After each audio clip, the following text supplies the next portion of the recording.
My husband of 20 years threw hurtful words at me, saying it was my fault we didn't have kids, calling me defective. That was when I realized I couldn't stay with him any longer. Now, he's off dreaming about a new marriage. And maybe God saw this cruel behavior. Perhaps that's why something happened to him.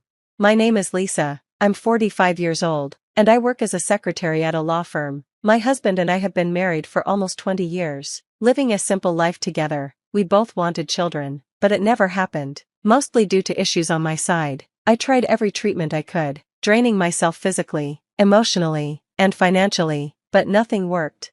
When I turned 40, we finally decided to stop trying. My husband still wanted kids and urged me to continue, but I was exhausted, and the costs were piling up. With the cost of retirement looming, I suggested that we stop the treatments and focus on enjoying our lives together instead. Reluctantly, he agreed. From then on, we decided to live for ourselves. But even now, 5 years after stopping treatments, I feel guilty and sad that I couldn't have children. One day, I decided to go to a school reunion after about 10 years. My husband thought it would be good for me to take a break, so I planned to stay overnight at a hotel nearby, making it feel like a mini vacation. Since we married, I'd hardly ever gone out on my own. Most of my life was wrapped up in those infertility treatments. This little getaway felt like a rare luxury. At the reunion, I had fun reconnecting with old friends. "Lisa, long time no see, you look a bit slimmer than before," one friend commented. She was right. I had lost about 22 pounds over the last decade.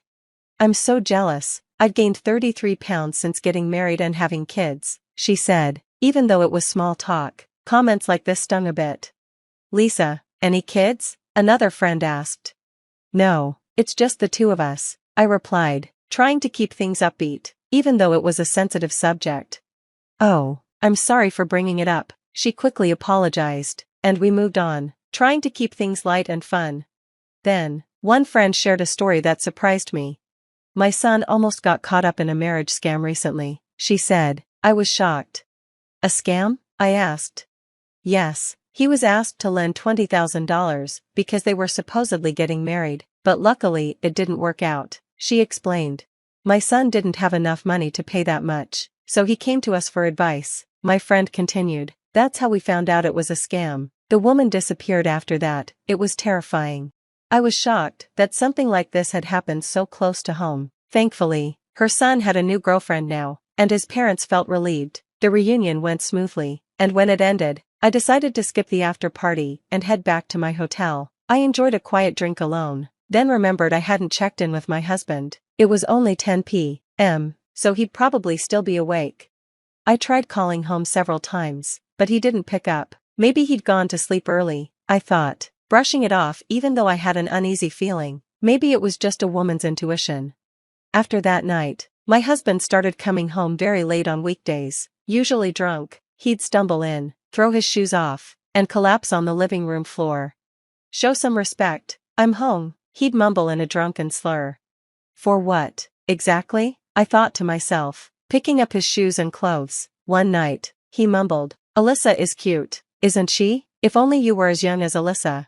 Alyssa? Who was Alyssa? What did he mean by "if only you were young"? By the time I thought to ask, he was already snoring. Could he be cheating on me? My uneasiness from that night at the reunion was turning into a real suspicion, but I kept telling myself, no, my husband wouldn't do that. He's a decent man. I tried to brush it off as drunken nonsense.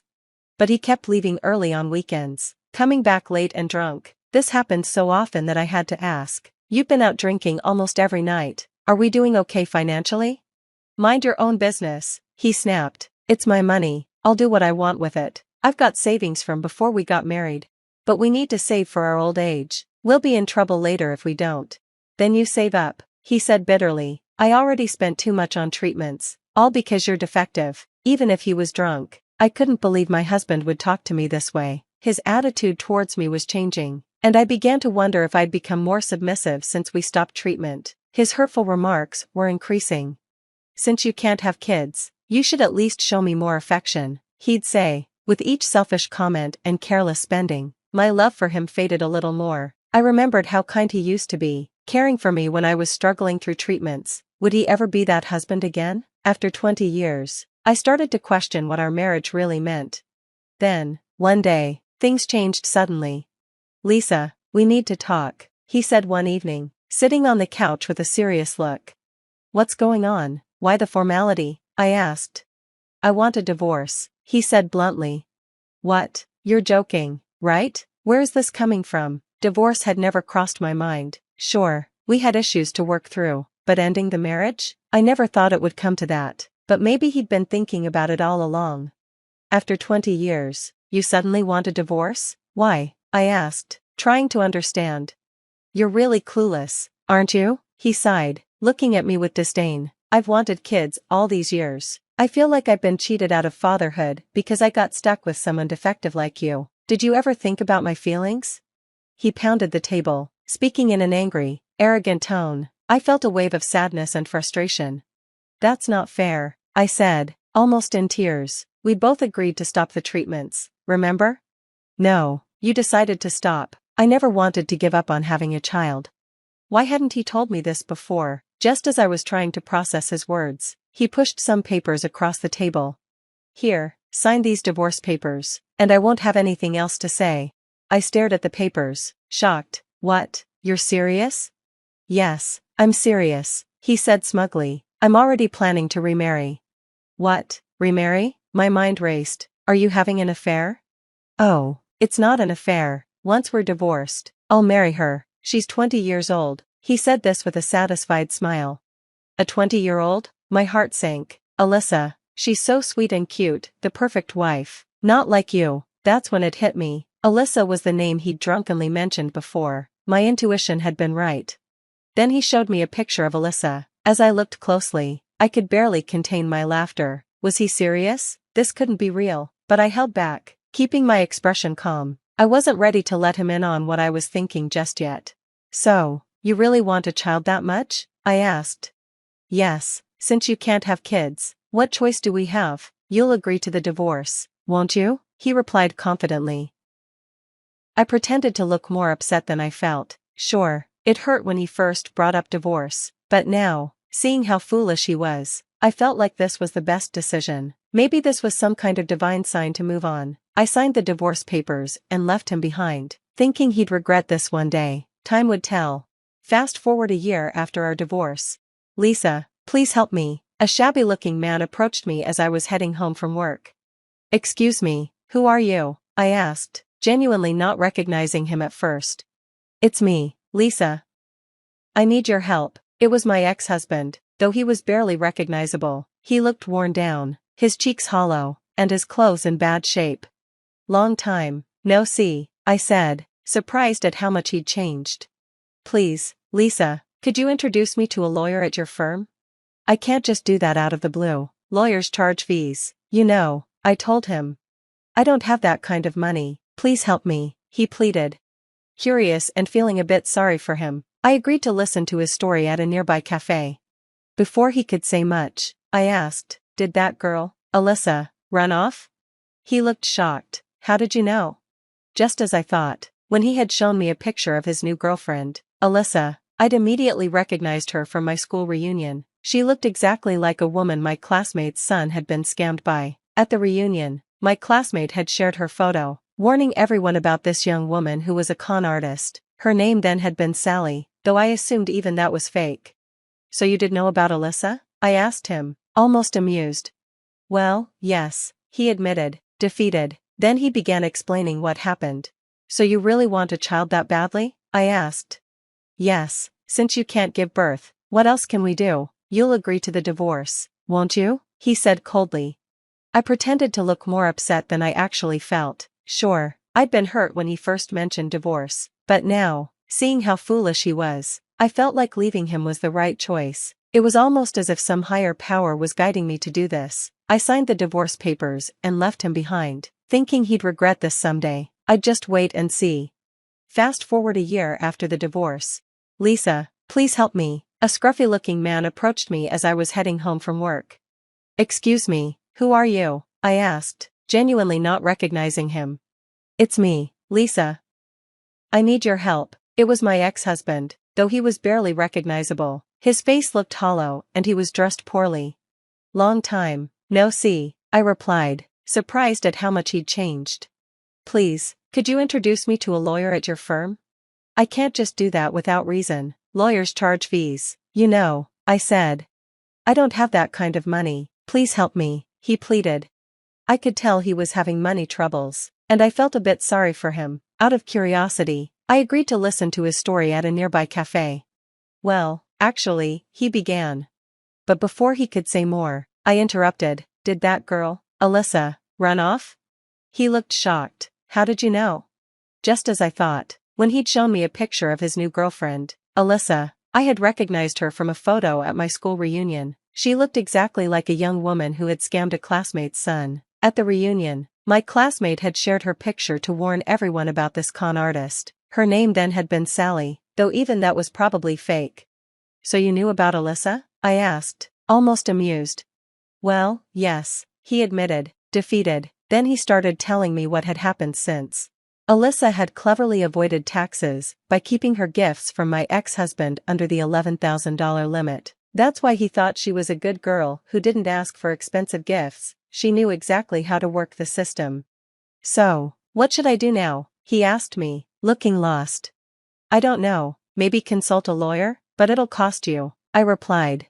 Hearing this, his shoulders slumped. I've already spent all my savings. The woman I loved ran off. And I can't even face my coworkers. I bragged to them all about marrying a younger woman. His miserable expression was almost pitiful, but it was hard to forget that he'd brought this on himself. Lisa, it's my fault. Please come back to me. I realize now that you were the only one who truly cared about me. I don't even want kids anymore. I'll let you do whatever you want. You must have been lonely too, right? Did he still think I loved him? That part of my life ended half a year ago. It was time to remind him of reality.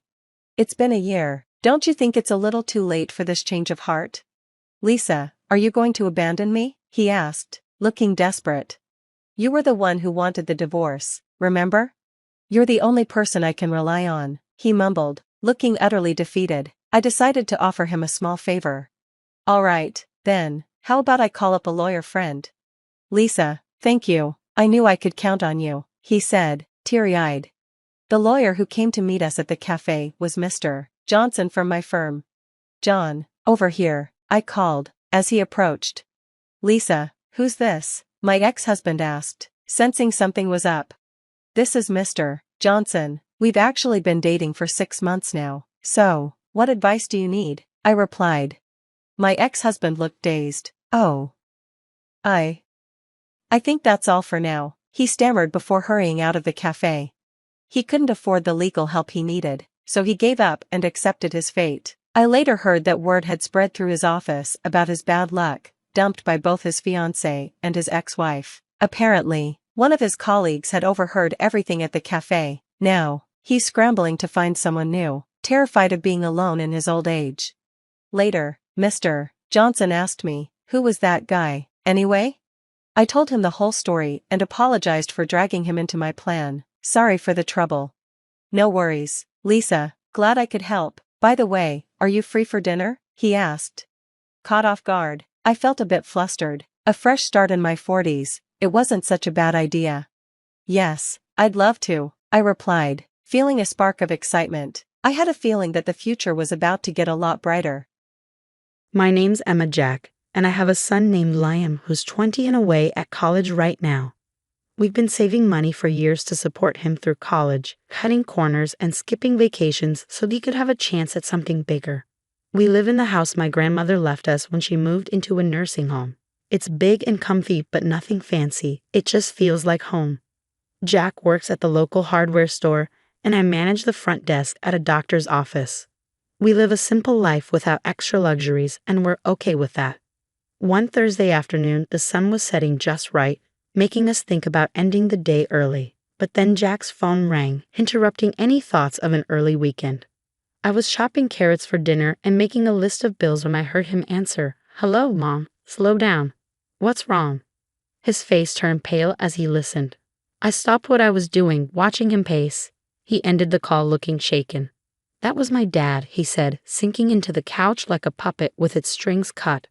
Their business tanked, bankrupt. They've lost everything, even a house. My heart sank. Oh, Jack, that's terrible. What are they planning to do? They want to come stay with us for a bit, he replied, till they sort something out. I hesitated, thinking about our tight budget and the order of our life that was about to be disrupted. And what did you tell them? He rubbed his neck, a sign he was stressed. Told them I'd talk to you first. It's your house, Emma. Wouldn't just spring that on you without checking. Jack's parents, Frank and Helen, weren't the easygoing type. They were used to the good life, unlike our simple setup. You know how they are, Jack. This house isn't their style. I know, he said uneasily. But they're my folks, Em. They're stuck thinking of all the times they visited, noses turned up at our modest living. It's clear they'd be like fish out of water here. But then, imagining them desperate enough to ask for help, my resolve softened. All right, they can come, but it's temporary, right? Just until they're back on their feet, I said. Jack picked up his phone, dialed, and after a brief, muffled exchange, he said, Mom, Emma and I talked it over. You can crash here for a bit, but just until you find a place. Got it? We're not running a hotel. I couldn't hear the response on the other end, but Jack's tight-lipped yes, Mom, we're clear gave me the gist. He hung up and exhaled long and hard. They're thankful, Em. They'll be here next week, Jack told me. Last week, Jack had told his folks they could stay with us for a bit, and today they were moving in. I watched from the porch as 2 huge trucks rolled up our driveway, and I swear my heart sank. Jack was out there directing traffic like a parking lot attendant, trying to keep a smile plastered on his face. Frank was the first to barrel out of the car, a big grin on his face, clapping Jack on the back so hard you'd think he'd won the lottery instead of just moving into his son's house. Helen swept up to me, all perfumed and peppy, planting a kiss on my cheek that felt more like a branding iron. You're an angel for letting us invade like this. I forced a smile, my eyes darting to the mountain of stuff they were unloading. It's no problem, Helen, but is this all of it? Oh, this is just the essentials. She waved a dismissive hand, as if the pile of furniture and boxes wasn't already swallowing our front yard. The rest we'll put in storage. Essentials. I bit my tongue to keep from saying anything rash. If these were essentials, I dreaded to think what they'd left behind. Jack caught my eye, and I could tell he was thinking the same thing. Let's get this stuff inside, Jack said, more to himself than anyone else. Frank and Helen directed the movers with the kind of authority you'd think they were moving into a palace, not our modest little home. The movers shuffled past, hauling armchairs, countless boxes, and would you believe it, a grandfather clock. Who needs a grandfather clock in their temporary home? I muttered under my breath, but Frank directed, pointing at various spots around our living room, which was rapidly disappearing under a sea of their belongings. I pulled Jack aside while the movers took a breather. Jack, this is crazy. They brought enough to furnish a whole house. Where are we going to put all this? I whispered urgently. Jack rubbed his temples. I know. I'll talk to them, okay? Let's just get through today. We retreated as the movers continued their work. The whole ground floor was turning into a replica of Frank and Helen's old house. Every corner filled, every space taken over. By the time the movers were done, our once cozy living room looked more like a storage unit. Dinner that night was a chaotic affair. We barely found the table under all the clutter. Frank and Helen seemed oblivious to the mess, chatting away about their journey here. Emma, you really should try this wine, Frank said, popping open a bottle of something French and probably more expensive than our entire grocery budget for the week. We're so grateful to you both. Helen chimed in, her voice sugary enough to give you cavities. It's just until we find our feet. Yeah, about that, Jack started, clearing his throat. We need to talk about some ground rules. Space is tight. Oh, don't worry about it, son, Frank waved him off. We'll manage just fine, won't we, dear? He smiled at Helen, who nodded enthusiastically. I looked around at our invaded space, the piles of boxes, the fancy ornaments crowding out our simple decorations. Managed just fine. I wasn't so sure about that. A few days passed since they moved in, and just when I thought we'd settled into some kind of routine, the kitchen became the new battleground. It was a Tuesday evening, and I was fixing dinner as usual, something simple and hearty, spaghetti with homemade tomato sauce. I was stirring the pot when Helen walked into the kitchen, her nose wrinkling as if she'd just walked into a barn. What's that smell? She asked, her tone dripping with disdain. It's dinner, I replied, keeping my voice as steady as I could manage. Spaghetti night. Spaghetti? She scoffed, peering over my shoulder. Where's the meat, the fresh herbs? This is what you feed us. Jack, hearing the commotion, wandered in, drying his hands on a dish towel. What's the problem? His mom turned to him with a look that could curdle milk.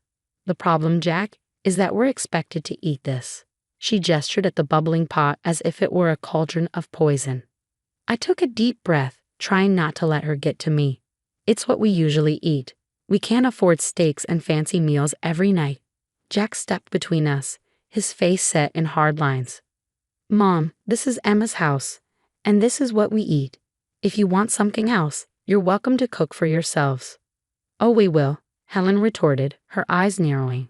And we expect you to provide the groceries we require. We're not used to living like this. I'd had enough. Look, I'm sorry you're used to different. But this is what we can manage. Our budget doesn't stretch to luxuries, I insisted. Frank, who'd been silent up till then, chimed in, his voice booming. Then perhaps you need to re-evaluate your budget, young lady. We're not animals to feed on scraps. Jack's jaw clenched. Dad, that's enough. We're doing the best we can. The room was thick with tension, everyone's shoulders up around their ears. Finally, Helen huffed. Fine, tomorrow we'll give you a list of what we eat. You can make sure it's here. True to her word, Helen handed me a list. Marbled beef, fresh seafood, organic this, imported that. I looked at the list, my heart sinking. That evening, we sat down with Frank and Helen, the list between us on the kitchen table. We expect proper meals, steaks from marbled beef or the finest fish, Frank declared, as if it was the most normal request in the world. Jack and I exchanged shocked looks. We can't swing that, he said, his voice firm but weary. That's just not in our budget. Their response was swift and harsh. Lazy, both of you, Helen snapped. Can't even provide a decent meal.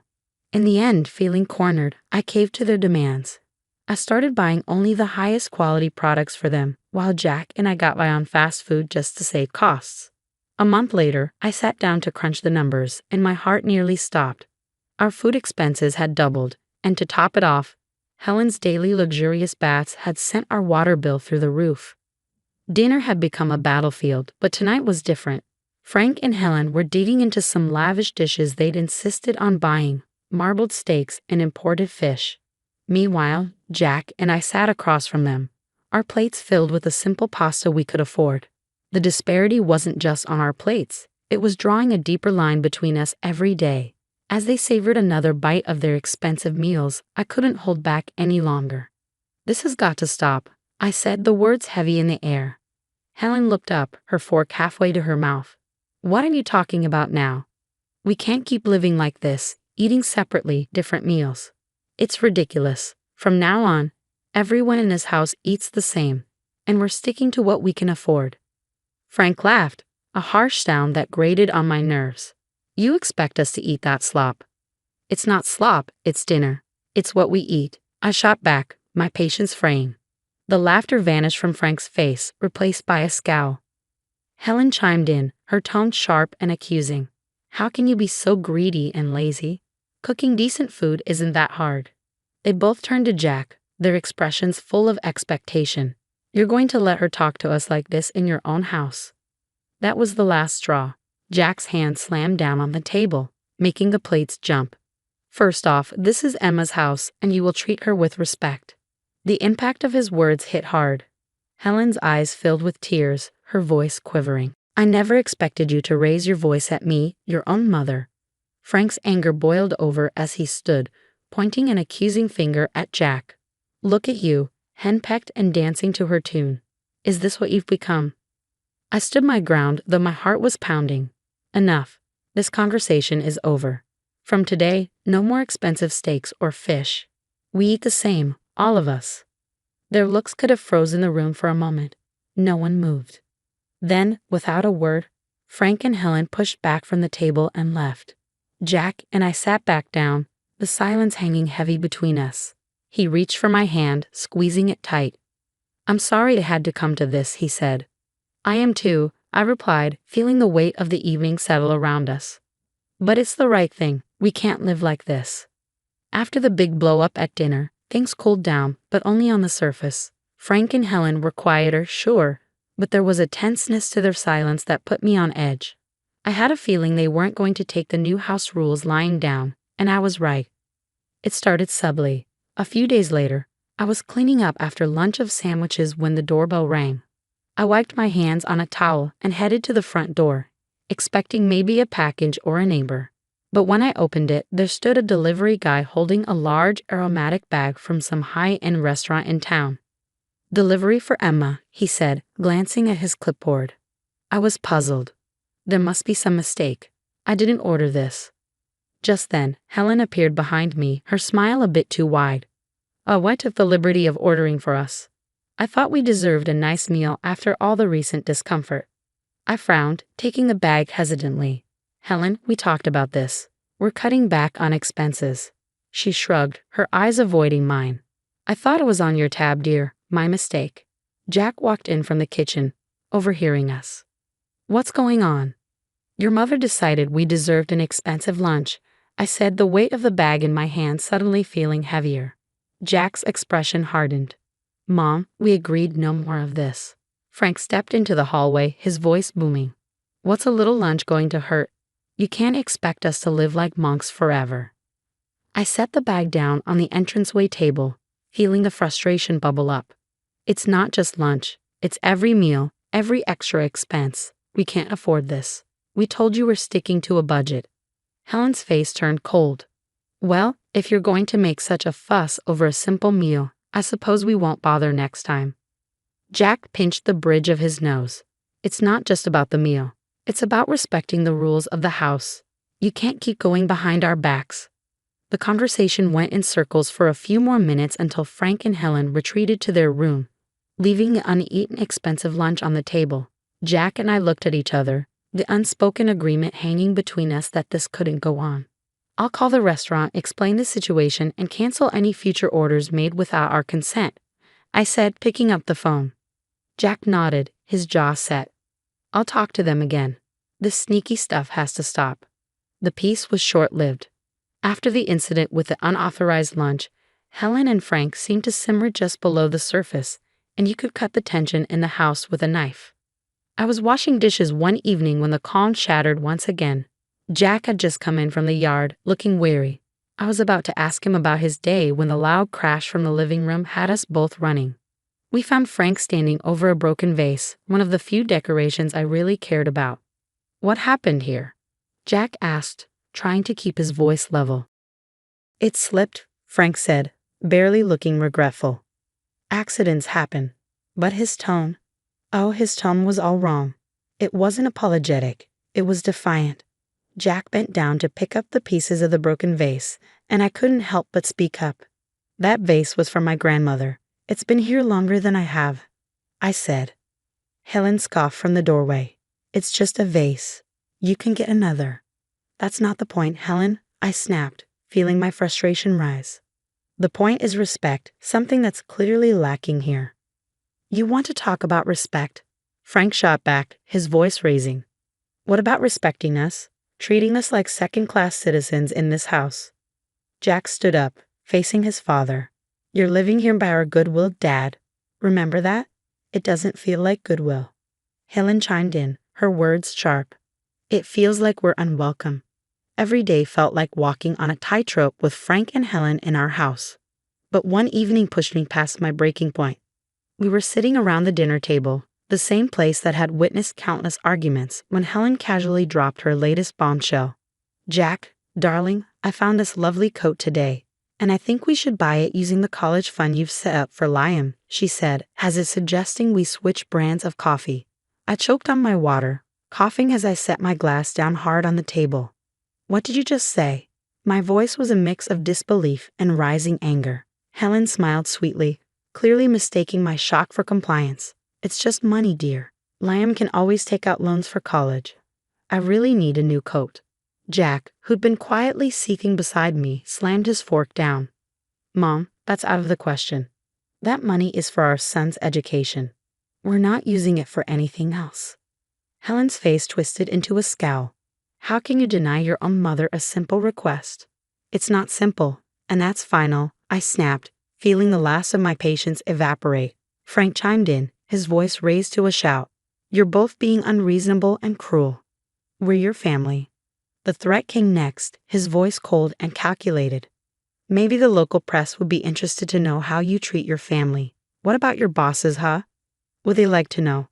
I felt a mix of fury and fear churn in my stomach, but I knew we couldn't cave. Enough, I shouted back, standing up. This is not how family treats each other. You two need to find another place to live. This isn't working. Helen burst into tears, playing the victim, while Frank continued to hurl accusations and threats. The dinner ended with them storming out of the room, leaving Jack and me in stunned silence. Once the house was quiet, I retreated to the bedroom and dialed my grandmother. She picked up after a few rings, her voice a comforting presence. "Grandma, it's Emma," I said, my voice thick with emotion. "What's wrong, dear?" she asked, her tone immediately alert. I poured out everything, the demands, the threats, the impossible situation with Helen and Frank. My grandmother listened without interrupting, her quiet hums a steady reassurance in the background. When I finished, there was a brief pause, then decisively she said, "I'll come to stay with you for a couple of months." "Are you sure, Grandma? What about the nursing home?" "I'm sure. It sounds like you need me there, and I'm not one to sit by when my family is in trouble," she declared, her voice resolute. When Grandma arrived, it was like a gust of fresh air swept through the house. She might have been older and moved a little slower, but her spirit was as fiery as ever. Frank and Helen were visibly put off by her sudden presence, their discomfort clear as day. "I'll be staying on the ground floor," Grandma declared firmly the moment she rolled through the door, her suitcase following behind her like a loyal companion. "I expect some things will need to be moved." Frank tried to mask his irritation with a forced smile. "Of course we'll make you comfortable, won't we, Helen?" Helen nodded stiffly, her eyes darting around, probably calculating what they'd need to shift or hide away. I couldn't help but feel a surge of relief. Finally, someone was putting them in their place. As soon as the movers finished rearranging the furniture to make room for Grandma, she called a family meeting in the living room. "Now I've heard quite a bit from Emma about what's been going on here, and I'm not pleased," she began, her tone stern, cutting through any pretense of pleasantries. Frank opened his mouth to protest, but Grandma raised her hand, silencing him. "I'm not done. This house is still mine, technically, and while I've allowed Emma and Jack to live here without rent, that doesn't extend to you two." The blood drained from Helen's face. "You want us to pay rent?" she sputtered. "Yes, I do. $4,000 a month," Grandma stated flatly. "That's outrageous," Frank exclaimed, standing up from his chair. "We can't afford that." "Well, considering the costs you've been racking up here, I'd say you can afford to cut back on your luxuries," Grandma shot back. "But we're family," Helen tried, her voice quivering slightly. "Family doesn't exploit each other," Grandma countered. "Since you've been enjoying a lifestyle beyond your means on my granddaughter's dime, I think it's only fair." Frank and Helen were at a loss for words, exchanging glances as if looking for an out but finding none. "And one more thing," Grandma continued. "If you think the rent is too high, you're welcome to find somewhere else to live. Or, if you decide to stay, they'll provide me with daily assistance." The morning after Grandma laid down her new house rules, it was like someone had flipped a switch in Frank and Helen. I walked into the kitchen to find them packing their things, a pile of boxes already forming at the door. "We decided to move out," Frank announced, not looking up from the box he was sealing. "We found a small apartment. We'll take our things and go." Helen was quieter, busily stuffing things into bags, her movements sharp and quick. "It's for the best," she muttered almost to herself, but loud enough for me to hear. The rest of the morning was a blur of activity, boxes and furniture moved out the door. Jack helped more out of a sense of duty than anything else. By mid-afternoon, their part of the house was eerily empty, the echo of their departure hanging in the air. Once they'd driven off, Grandma, who'd been watching quietly from her chair, gave me a knowing look. "Well, that's that, then. They'll be all right, you know. Sometimes a little hardship is needed to bring people back to earth." We found out later that they'd sold most of their belongings to cover the rent and their other debts. The luxurious life they were used to was trimmed down to essentials, much like their new apartment. Grandma stayed with us for 2 more weeks, a comforting presence in the house. Eventually, she decided it was time to return to her nursing home. Driving her back, I felt a mix of sadness and relief. "Thanks for everything, Grandma. We couldn't have managed without you," I said sincerely. She waved off my thanks with a chuckle. "Oh, nonsense. You're stronger than you think. Just remember to stand up for yourselves. No one else will do it for you." I kissed her goodbye, promising to visit soon. When I got home, the house seemed bigger, quieter. That night, we sat on our porch, the evening air cool and pleasant. Life had thrown us a curveball, but we had caught it, dealt with it, and were ready to move on. Whatever came next, we knew we could handle it together, with or without anyone else's approval. I want to give birth in my hometown. Hey sis, could you please leave soon? One day after work, I came home to find my sister, who had gotten married and moved out years ago, in my room. She was proudly showing off her pregnant belly, but I was too surprised to say anything. I stood there in shock while she laughed at me. "You're just in the way since you can't even get a boyfriend. An old maid like you should be grateful," she sneered.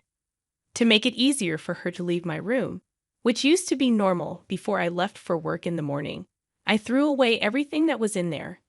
Now my room was completely empty. The bed, table, rug, curtains, all gone. The only thing left was my sister standing in the middle of the room. "Your phone and wallet are in your bag, right? So you won't end up broke. It's time for you to stop relying on our parents and start living on your own." Yeah, I didn't think about getting my stuff back or kicking my sister out. I just didn't want to see her anymore. That's all. As I walked away, I could hear my sister burst out laughing, unable to hold it in any longer. "You can't even say anything back at this point. Aren't you too weak?" she mocked. Ignoring her, I kept walking down the hallway. My dad was on the phone in the living room, and my mom was probably making dinner, their voices cheerful and humming behind me. I walked out the front door, taking in the night air, adjusting my bag on my shoulder as I headed towards the street where there were many hotels. Suddenly, I realized something. I wondered who would pay the mortgage on the house from now on. Oh well, never mind. I'm Julia, a 27-year-old office worker. I have a stable job, but also do video editing, web writing, and blog management on the side. People might say 27 is old enough to start thinking about marriage, but I'm not too focused on love and marriage. Part of the reason is that my sister was treated like a princess at home, which made me feel left out by my family. This has kept me from really wanting to start my own happy family. I've always lived with my parents, and household chores are supposed to be shared with my mom, but in reality, I end up doing most of them. My mom comes back exhausted from her part-time job, and seeing her like that makes me feel like I should be the one handling the chores. Since becoming a working adult, I've been contributing a lot to the household expenses, much more than what my friends who live alone in Tokyo pay. I'm more of an indoor person who enjoys studying and didn't go out much even during my student days. So, I didn't have many desires for material things and ended up saving most of the money I earned. Even after starting work, I didn't spend much on myself and gave more money for household expenses, thinking it would help my parents. Furthermore, since last year, I've been helping with the mortgage payments at my parents' request. They seem to think it's okay for me to contribute more to the household and mortgage payments because I have a steady income and am responsible. However, I feel like my parents aren't very interested in me because their attention has always been on my sister Kristen, who is a year younger than me. Kristen is outgoing and active. She used to go out somewhere every weekend during her student days. Naturally, my parents thought her lifestyle required money, so even when she lived at home, they never asked her to contribute to the mortgage or household expenses. It seems my parents have gotten used to thinking of me, the older sister, as low maintenance, while my sister requires more attention. Recently, my sister moved out to live on her own. Her workplace wasn't far from our parents' home, and when I asked her why she decided to live alone, she said, "I wanted to try living by myself. I want to go out at night and be able to invite my boyfriend over." This answer was far from what I had imagined. I thought she moved out to make things easier for our parents or to become independent. On the other hand, I had no intention of leaving our parents' house and believed it was natural to help each other out as a family, even if it meant contributing more to the living expenses. Then, after a while, when I returned home, my sister was waiting for me saying, "Welcome back, sis." I often feel like my parents are more interested in my younger sister Kristen than in me. Kristen is outgoing and active, always going out on weekends during her student days. Because of her lifestyle, my parents assumed she needed more financial support, so they never asked her to contribute to household expenses or the mortgage when she lived at home. It seems my parents have been conditioned to see me, the older sister, as low maintenance, while my sister gets more attention. Recently, Kristen moved out to live on her own, not far from our parents' home. When I asked her why she wanted to live alone, she said, "I wanted to try living by myself. I want to go out at night and be able to invite my boyfriend over." This answer was far from what I expected. I thought maybe she wanted to make things easier for our parents or become more independent. On the other hand, I never planned to leave our parents' house and believed it was natural to support each other as a family, even if it meant contributing more to household expenses. Then, when I returned home later on, my sister was waiting for me and said, "Welcome back, sis. I'm getting married and we'll have a dinner party. So both families can meet each other. Can you come to the party?"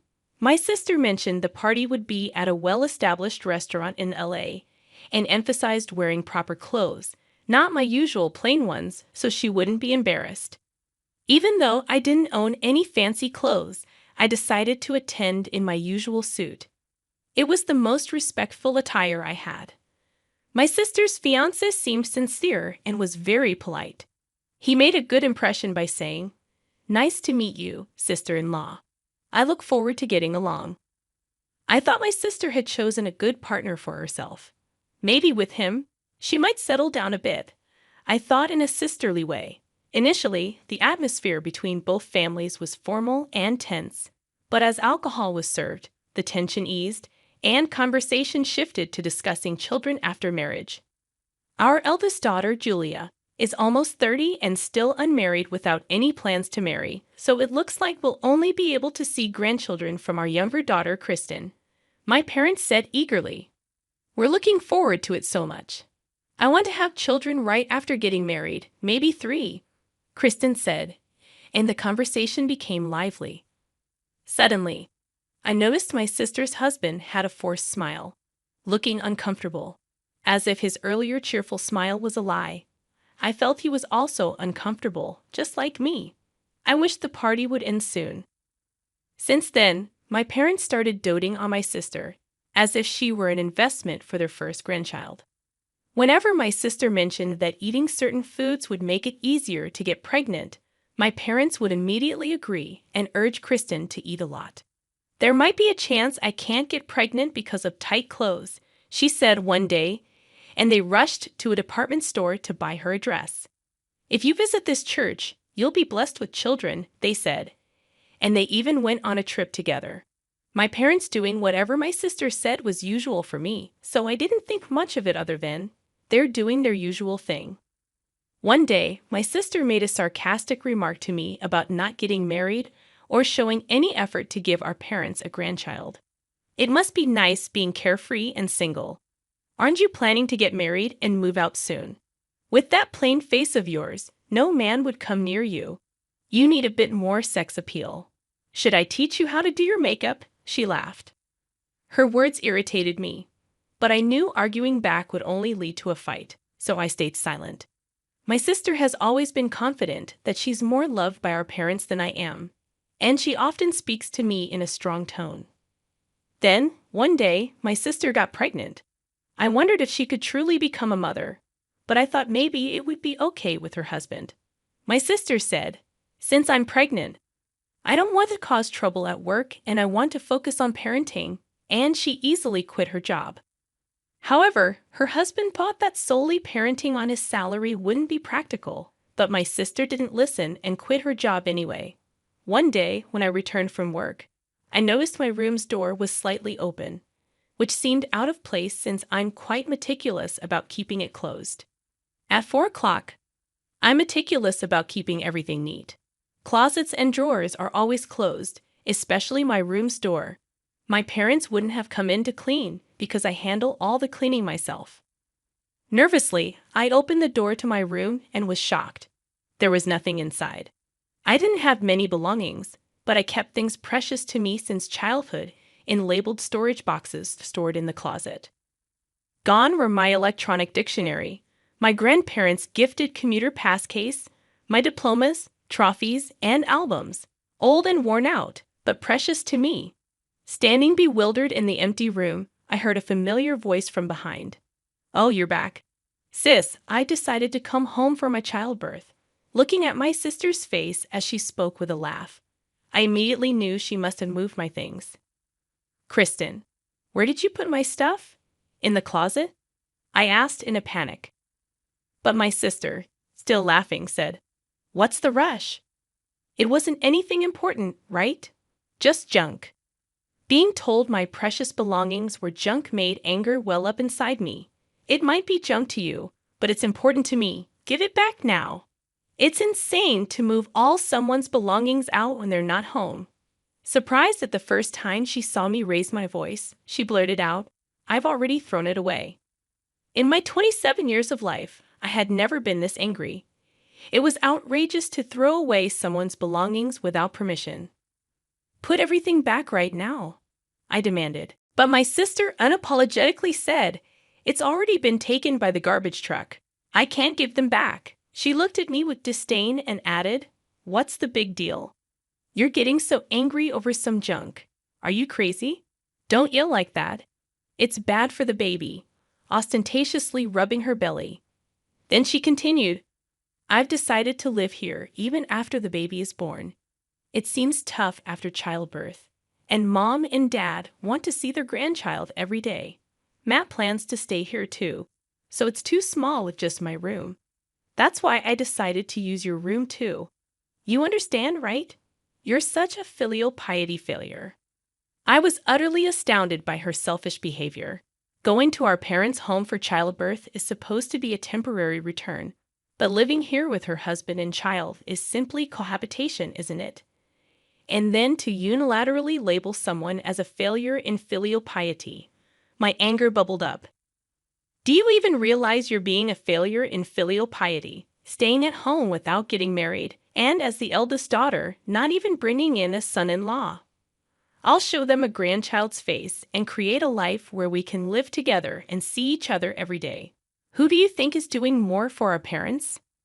She was unilaterally declaring as if it were all my fault, but there was no way I could just sit back and listen to her. "If you want to live in this house as a family, that's something the whole family should discuss, especially since you want to use my room. You should have said something sooner if you had a set date for returning." At that point, my sister interrupted by banging loudly on my room's door. "Shut up. See, you're always like this, making a fuss. That's why I made it, so you have no choice but to leave. It's annoying." That sounded like mere lashing out. Trying to use someone's room without permission and having thrown out the current resident's belongings. Yet she spoke as if she were the victim. Kristen banged on the door over and over again. "You're in the way. Leave. Don't ever come back." I was beyond flabbergasted. "Then, as you wish, I'll just leave. I don't have any belongings left. No need to pack." My immense anger had now turned into sheer astonishment. I even felt like I never wanted to see her again. I turned around and headed straight for the entrance. My parents didn't seem to notice me returning and immediately leaving through the front door. My father was probably bragging on the phone to a relative about his pregnant daughter coming home to live with them permanently. My mother seemed to be in the kitchen, possibly making my sister's favorite dish, humming a tune. I wasn't living with my family expecting anything in return. The difference in how my sister and I were treated since childhood. I thought it was because she was good at charming our parents, and that was okay. But even after growing up and taking on most of the household responsibilities, this was how I was treated, despite allocating most of my salary to living expenses and the house's mortgage. Yet my sister, who never contributed a penny, was welcomed with open arms. The negative aspects of my parents I had tried not to see, combined with my sister's behavior, morphed into contempt. Without saying I'm leaving or goodbye, I opened the front door. Until that door closed, neither my parents nor my sister said anything to me. Then, a week later at the end of the month, which was payday, I usually transferred living expenses and the mortgage payment to my father's account. But I didn't make the deposit since I don't live there anymore. I don't see why I should pay the mortgage for a house I'm not living in. The housing mortgage was originally taken out by my father, so it was supposed to be planned in such a way that he could comfortably repay it from his income. The household shouldn't become unsustainable just because I stopped making deposits. However, a little while later, I got a call from my mother. Right off the bat, she said, "Julia, we've received a notice for unpaid mortgage." When I checked, there was no money in my father's account. She rattled on before I could even answer, clearly in a panic. "Julia, do you know why this happened? Don't tell me you withdrew it." In contrast to her frantic tone, I answered calmly, "All I did was stop making deposits. I didn't withdraw anything. If there's an unpaid mortgage, it means the withdrawal couldn't be made, right? Did you make sure there was enough balance on the withdrawal date? You didn't make a deposit." "Why?" She sounded genuinely puzzled. So I became just as confused because it was agreed that I contribute to the living expenses and the mortgage since I was living at home. Once I left, I obviously wouldn't continue to pay, right? I don't live there anymore. It seemed to finally dawn on her as I heard her gasp softly. "So, you don't need to pay the living expenses." "You're right, but could you still contribute to the mortgage? Even living on your own, you should have some leeway, right?" "Sorry, but I can't. My current rent alone is $5,000. I'm stretched thin as it is covering my own living costs, let alone paying for a mortgage on a house I'll never return to." $5,000? You're just an ordinary employee. How could you afford such a place? Hearing my mother's astonished voice, I sighed. That's the same amount I used to give home every month. Asking such a thing now, it's clear you never really cared about me. If that's the case, I can't discuss money with you any further. I'm not your personal ATM. I could hear my mother whimpering over the phone. "No, no," she repeated, her voice thinner than I had ever heard. I felt no pity. A month had passed since I left quietly, yet there was no concern over my well-being. Only about the mortgage and living expenses, my rent, only money. It painfully highlighted that their interest was not in me but in my money. That's why I hadn't felt compelled to share that I was extensively freelancing online, making far more than my father's monthly salary. The house mortgage still has 15 years left, so I was depositing $5,000 every month, including savings. It seems my mother mistook it as my father's income. Given his age and years of service, her assumption was understandable, yet she never noticed the exact amount deposited every month. A glance at my father's payslip would have clarified the discrepancy. Ultimately, my mother didn't care about the source of the money, which is why she failed to notice when the monthly income halved, leading to a shortage and subsequent mortgage payment failures only noticed when prompted by a notice. When the absence was finally felt, she acted in a manner so typical of her, I could only offer a faint smile. Lately, she had been indulging my sister's demands for expensive baby items, further straining their finances. "But without your contributions, we can't make ends meet. Could you send some money as remittance?" "I've told you I can't. Why don't you ask Kristen to contribute a bit for living expenses? If that's not enough, maybe you should increase your part-time work." As I conveyed this, my mother's shriek pierced my ears. "Kristen just had a baby. How can I work more and leave her alone with the baby? Are you suggesting Kristen should work too? How could you say such awful things?" I clarified, that's not what I meant. If Kristen and Matt as a couple are going to live at Mom and Dad's house, then they should be contributing some amount towards the living expenses. I did the same, didn't I? And isn't Matt still working? Yet you're planning to live together without contributing anything. After calmly responding to avoid provoking my mother, silence followed. Staying there just temporarily might be fine, but Kristen said she plans to live there forever, and Dad seems to think the same. So it would be better for everyone living together from now on to discuss how to handle finances and share the burden. I've already left the house, so I can't be part of that discussion. Waiting a bit for a response that never came, I then said, I'm going to hang up now. I don't plan on contacting you guys anymore. So after I hang up, I'll block you, Dad, and Kristen's numbers. You guys can delete my contact information too. Bye. With that, I ended the call. The last thing I heard was a bewildered ha from my mother. Before another call from my mother could come in, I quickly navigated my phone to block all three of them. After completing the settings, I took several deep breaths and moved closer to the living room window. From this 25th floor apartment, I couldn't see people outside without looking down. After leaving my family home, I moved into what's known as a high-rise apartment.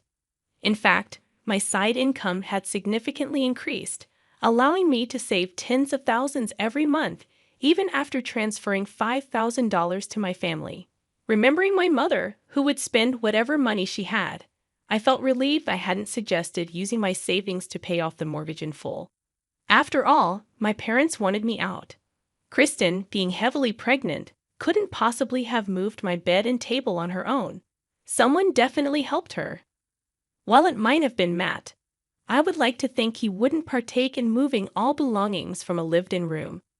Either way, such a significant move would have been noticed by my parents. I was the only one who went out for work that day, and they were home all day, yet they said nothing when I returned and ignored me even as I was leaving. Whether they were persuaded by Kristen or not, it was clear my parents had a part in wanting me out. Feeling this betrayal, I decided then to give up everything and leave. Had I paid off the mortgage in full, the three of them would have lived comfortably in a spacious home. I could not allow that to happen, so I chose the high-rise apartment for my new home. I remember when we used to gather around the TV as a family dreaming about living in such a place. My decision to live in a high-rise apartment out of spite turned out to be far more comfortable than expected. My chosen furniture, a space undisturbed by anyone, and the freedom to live off my earnings brought me immense satisfaction. Making my potentially struggling mother believe I was living in a luxurious home felt exhilarating. I may have bragged a bit too much about paying $5,000 in rent, but my mother never noticed. Moreover, getting along well with my neighbors on the same and adjacent floors was a delight. Contrary to my expectations of encountering boastful conversations about income or car ownership, everyone was humble, making for a pleasant living environment. 3 months later, my peaceful life was disrupted as I left the office. Kristen approached me from behind. Sis, there's something I need to talk to you. Her lips trembled as she spoke, her appearance rougher than a year ago, likely due to childbirth and parenting, yet her charm remained, drawing attention from my colleagues and employees from other companies as they passed by. Sorry, but I have plans afterward. If it's about the house, talk to Mom. I attempted to gently remove Kristen's hand. Her eyes began to well up with tears on the verge of crying, drawing some cold stares from the people around. It would be troublesome to be seen as heartless for rejecting her harshly in public. Reluctantly, I faced Kristen and suggested heading to a cafe near the station, to which she happily agreed. Actually, I've been having an affair. Matt found out, and now he wants a divorce. This was the statement she blurted out the moment we sat down in the cafe. It felt like something out of a drama. He had the baby's DNA tested without my knowledge. It turns out Matt isn't the father. He's furious and talking about divorce.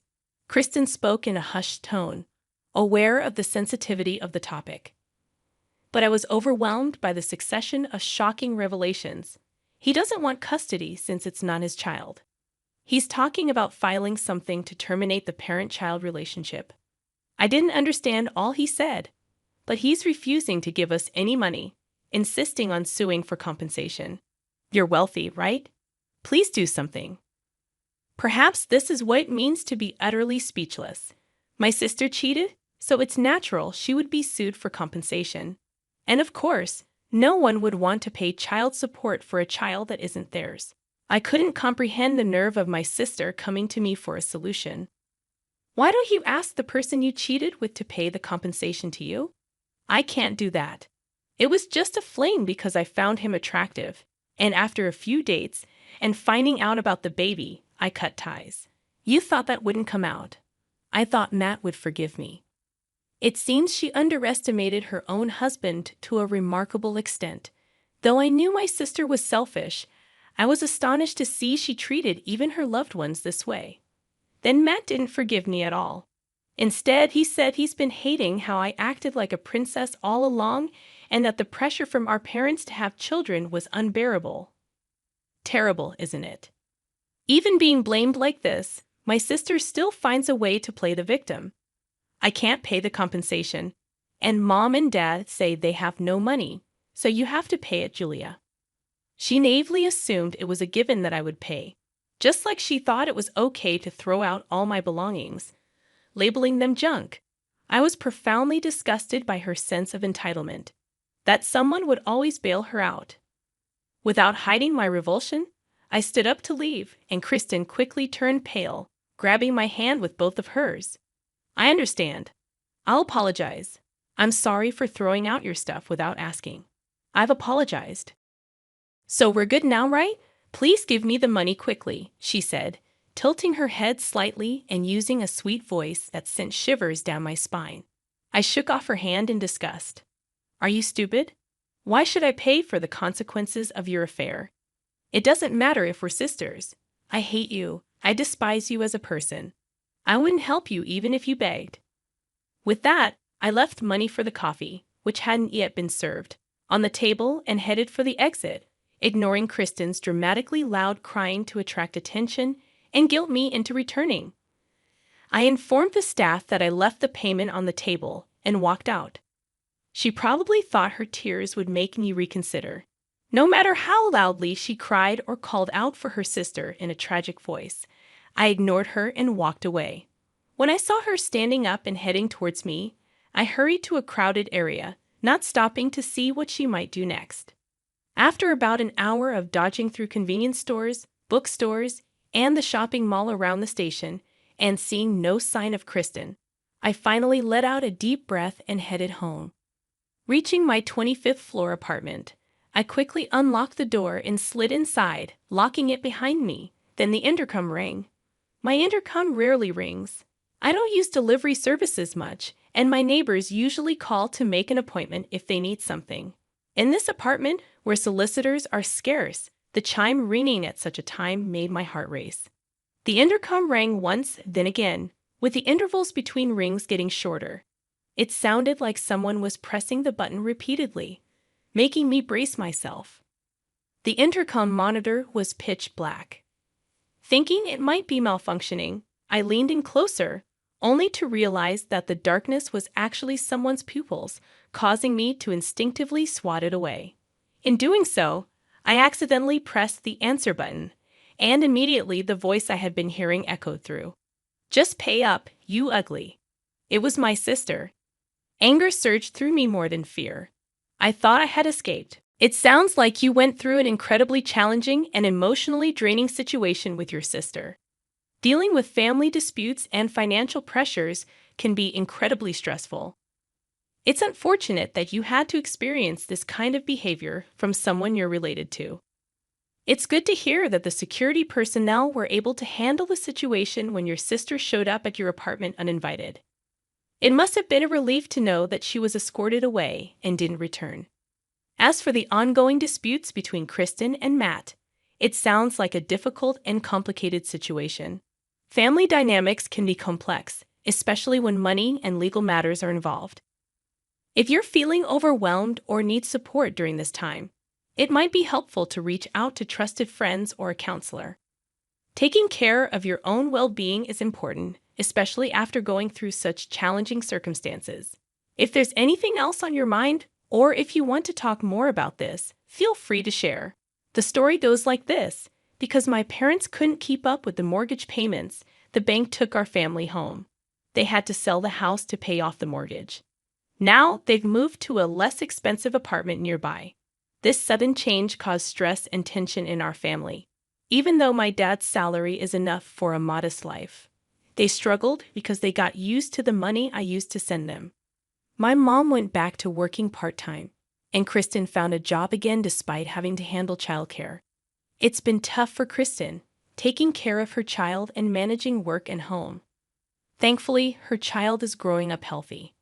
I've been trying to help by giving them information about childcare support, even though it might seem like I'm meddling. Meanwhile, my own career is going well. I got a promotion at work and am leading a new project. My side business is also doing great, especially a writing job that turned into a best-selling book. My success has helped my other projects grow too. Overall, even though I'm tired sometimes, coming back to my comfortable home every day makes me truly happy. Could you let my daughter stay the night, please? I'm begging you, the woman pleaded, extending a $2 bill in her hand. Mom, please don't leave me behind. I want to stay with you, the daughter cried. I'm sorry, I'm so sorry. Seeing the mother and daughter crying and hugging each other made my heart ache terribly. All right, I understand. Enjoy our lodge's famous spas and meals to the fullest.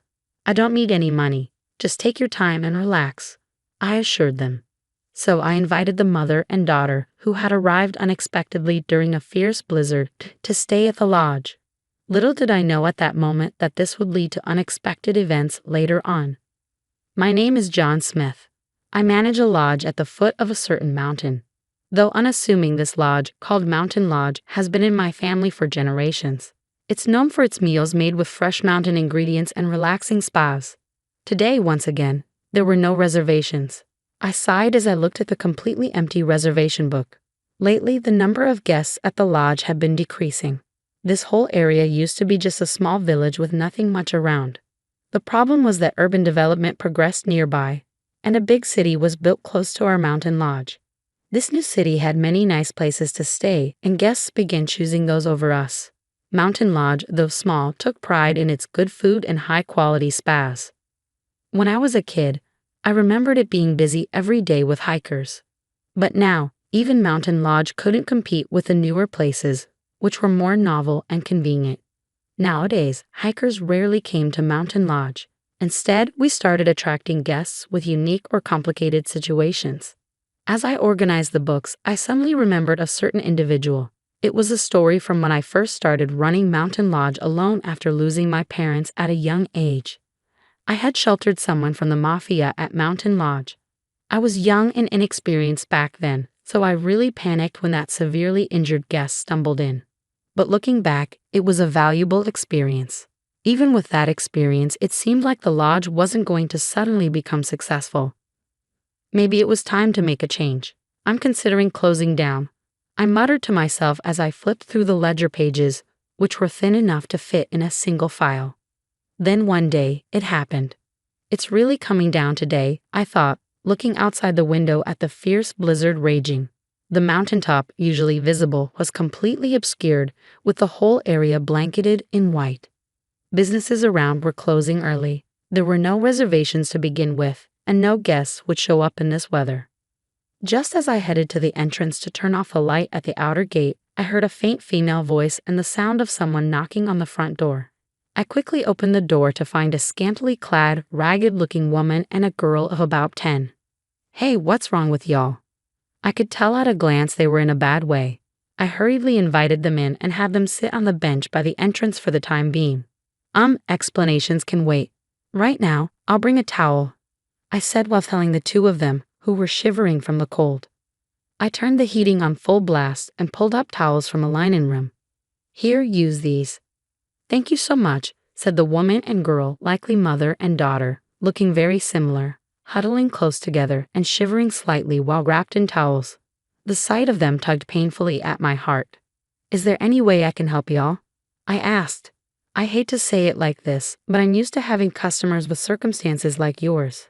I won't ask for your reasons, so just tell me what you need. "Thank you so much." "Well," hesitantly, the woman took something out of her pocket and held it out to me with trembling hands. "This is all the money I have on me right now." In her hand was a $2 bill, and she looked at me with an expression filled with remorse as she apologized profusely. "Please at least let my daughter stay the night. I'm begging you," she pleaded. "Is that all?" "That's an easy request. I can accept this," I said, taking the money from her. But I can't possibly let you go. You're her mom, right? You shouldn't do things that make your daughter cry. Startled by my words, the woman looked over at the girl beside her. The girl was softly crying, tears streaming down her face. Mom, don't try to leave me behind. I don't want to be without you.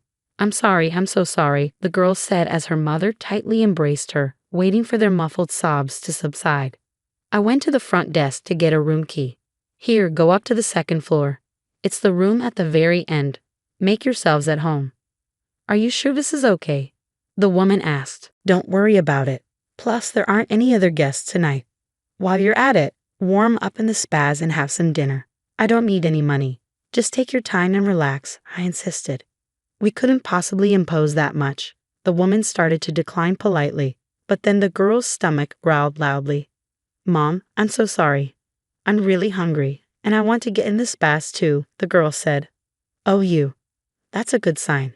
She's feeling at ease now. I chuckled. Atta girl. Now go warm up in the spas first. Let me know when you're done, and I'll have a meal waiting in your room. Trying to sound more formal and light-hearted, the woman finally seemed to relax a bit and smiled. Thank you so much. We'll gratefully accept your kind offer. Sure thing. Take your time and enjoy Mountain Lodge's famous spas and cuisine, I said. After welcoming the mother and daughter into the lodge and showing them to the spas, I immediately started preparing a meal. Alrighty then, it's been a while since I've made a proper meal. I thought to myself as I began cooking dishes specifically for that mother and daughter. I've always enjoyed cooking, growing up watching my grandfather and father, both chefs, prepare meals. Let's see, maybe a hot pot to warm them up and some sweet dishes. There's no set menu for the cuisine at Mountain Lodge. I make a point to tailor it to each guest's needs. This has been our philosophy since the lodge was founded. As I finished preparing each dish one by one, I heard footsteps approaching from the hallway outside. Miss, we're done with our bath. The girl's voice resounded loudly. Feeling relieved, I parted the curtain separating the kitchen and hallway and found the mother and daughter looking thoroughly warmed up. Thank you so much. Truly, you even prepared bathrobes for us. The woman expressed her sincere gratitude and headed towards the guest room, holding the girl's hand. They're still a bit wary of me, huh? I thought. The woman never called her daughter by name in front of me. It didn't seem accidental, but rather intentional, though well thought out. They probably didn't expect the lodge they turned to for help to be run by such a rough-looking guy, all alone. As a mother shouldering some heavy circumstances, I thought it was the right call. I just hoped they could relax and rest up a bit. With that wish, I started putting the finishing touches on the meal. Wow, amazing. It looks so yummy, the girl exclaimed when I brought the food to the guest room and laid it out on the table. Can I really eat all this? She asked. Sure can. There's plenty more where that came from, so don't hold back and eat your fill, I replied. Yay, thank you, mister. The girl cheered before saying a quick prayer and starting to eat with gusto. Meanwhile, the mother watched over her daughter's delight with a gentle gaze as she slowly ate. How is it? Do you like it? I asked.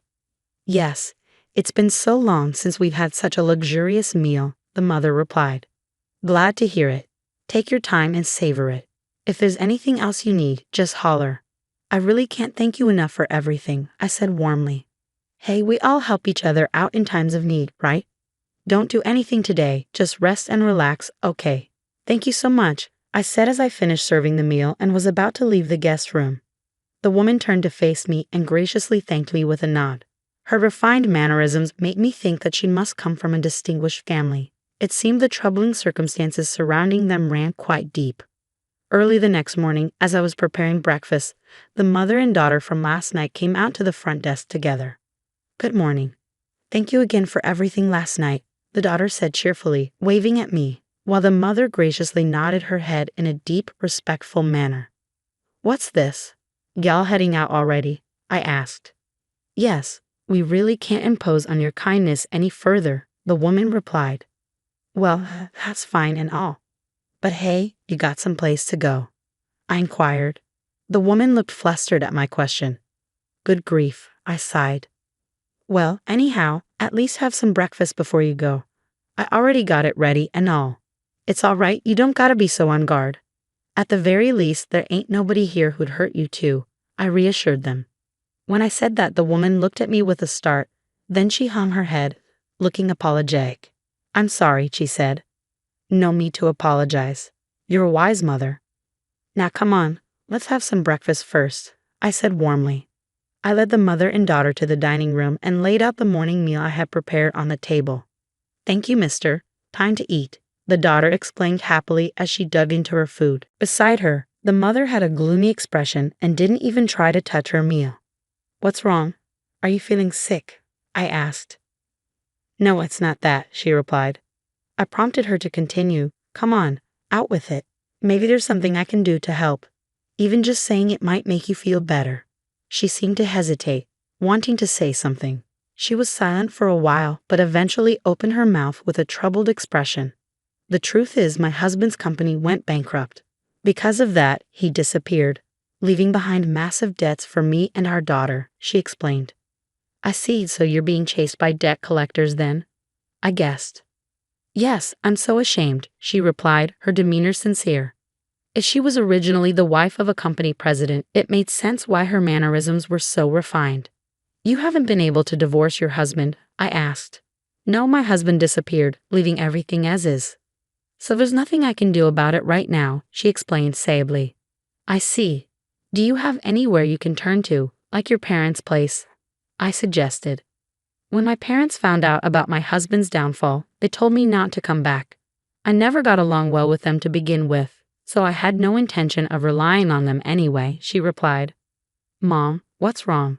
the daughter, Lily, asked suddenly, noticing her mother's distress.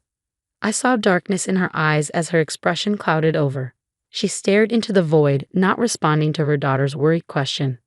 "This is bad," I thought, feeling a sense of urgency. I recognized those lightless eyes. They were the same eyes as people who give up on everything, become desperate, and contemplate drastic measures.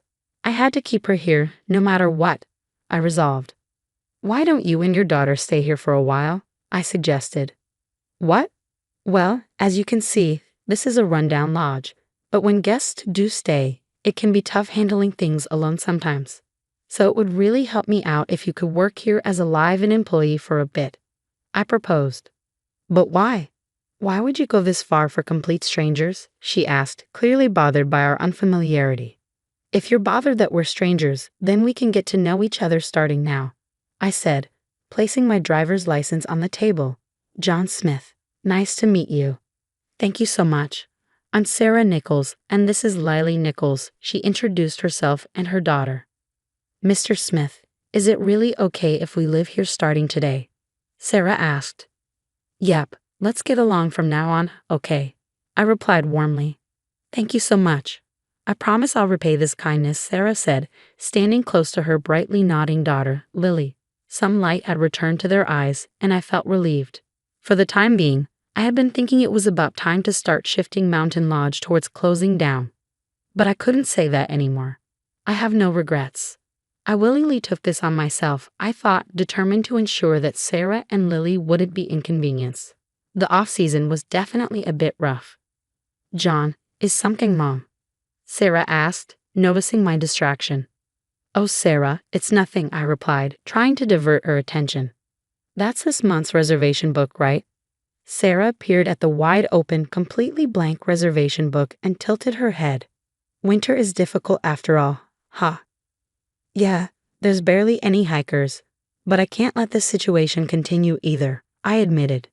"John, I hope I'm not overstepping, but would you let me handle this for a bit?" Sarah offered. "Oh, you've got a good idea," I asked. "Yes, I know someone in the lodging industry who was a business acquaintance of my husband's. If I contact them, they might be able to give some good advice," Sarah explained. "I see. All right, give it a try, but don't push yourself too hard. If word gets out that you're here, they might track you down," I cautioned. Sarah smiled softly and immediately started making the call from the lodge's payphone. The results were great. Based on the advice she received, Sarah improved all sorts of systems at the lodge, from the reservation system to the website and management of various social media. She started heavily advertising the lodge. Sarah's skills, honed from supporting her husband's work behind the scenes, exceeded my expectations. Then, as the number of guests at the lodge gradually increased, Lily also started helping out with the work. Welcome to Mountain Lodge. Oh my, what an adorable hostess, don't you think, honey? A guest remarked. She looks about the same age as our granddaughter. How impressive, another guest exclaimed. Thank you so much. Let me show you to your room. Please come this way, Lily replied, beaming. Lily's cute and lively customer service greatly livened up Mountain Lodge. As an excellent poster girl in the mountains far from town, there was a small lodge where you could enjoy high-quality spas and delicious meals. That reputation spread rapidly, and guests started returning to Mountain Lodge. Then it suddenly happened. In the middle of the busy time after all the day's checkouts were done and cleaning and meal prep were starting, a bunch of thuggish guys gathered at the lodge's entrance. What's this? You guys need something, I asked, stepping forward. You the owner here? One of them demanded. Yeah, that's right, I confirmed. This woman's here, ain't she? The man showed me a photo of Sarah. I stared at it intently and shook my head. I don't know about that. Don't play dumb, he insisted. We know everything. Hand over the woman. That's right. If you obediently hand over the woman, we won't cause trouble for you, another man chimed in. Man, like I said, I don't know her. If you've got no business here, scram, I replied firmly. What do you say? We're being polite here, and you're getting all high and mighty, another thug challenged. Hey bro, you know this woman's got debts. If you really want to protect her, you could pay off her debts for her, one of the men said menacingly, getting closer. I kept my mouth shut, ready to face whatever consequences might come. Right then, another mafia member appeared at the entrance, demanding to know what was taking so long to bring back the women.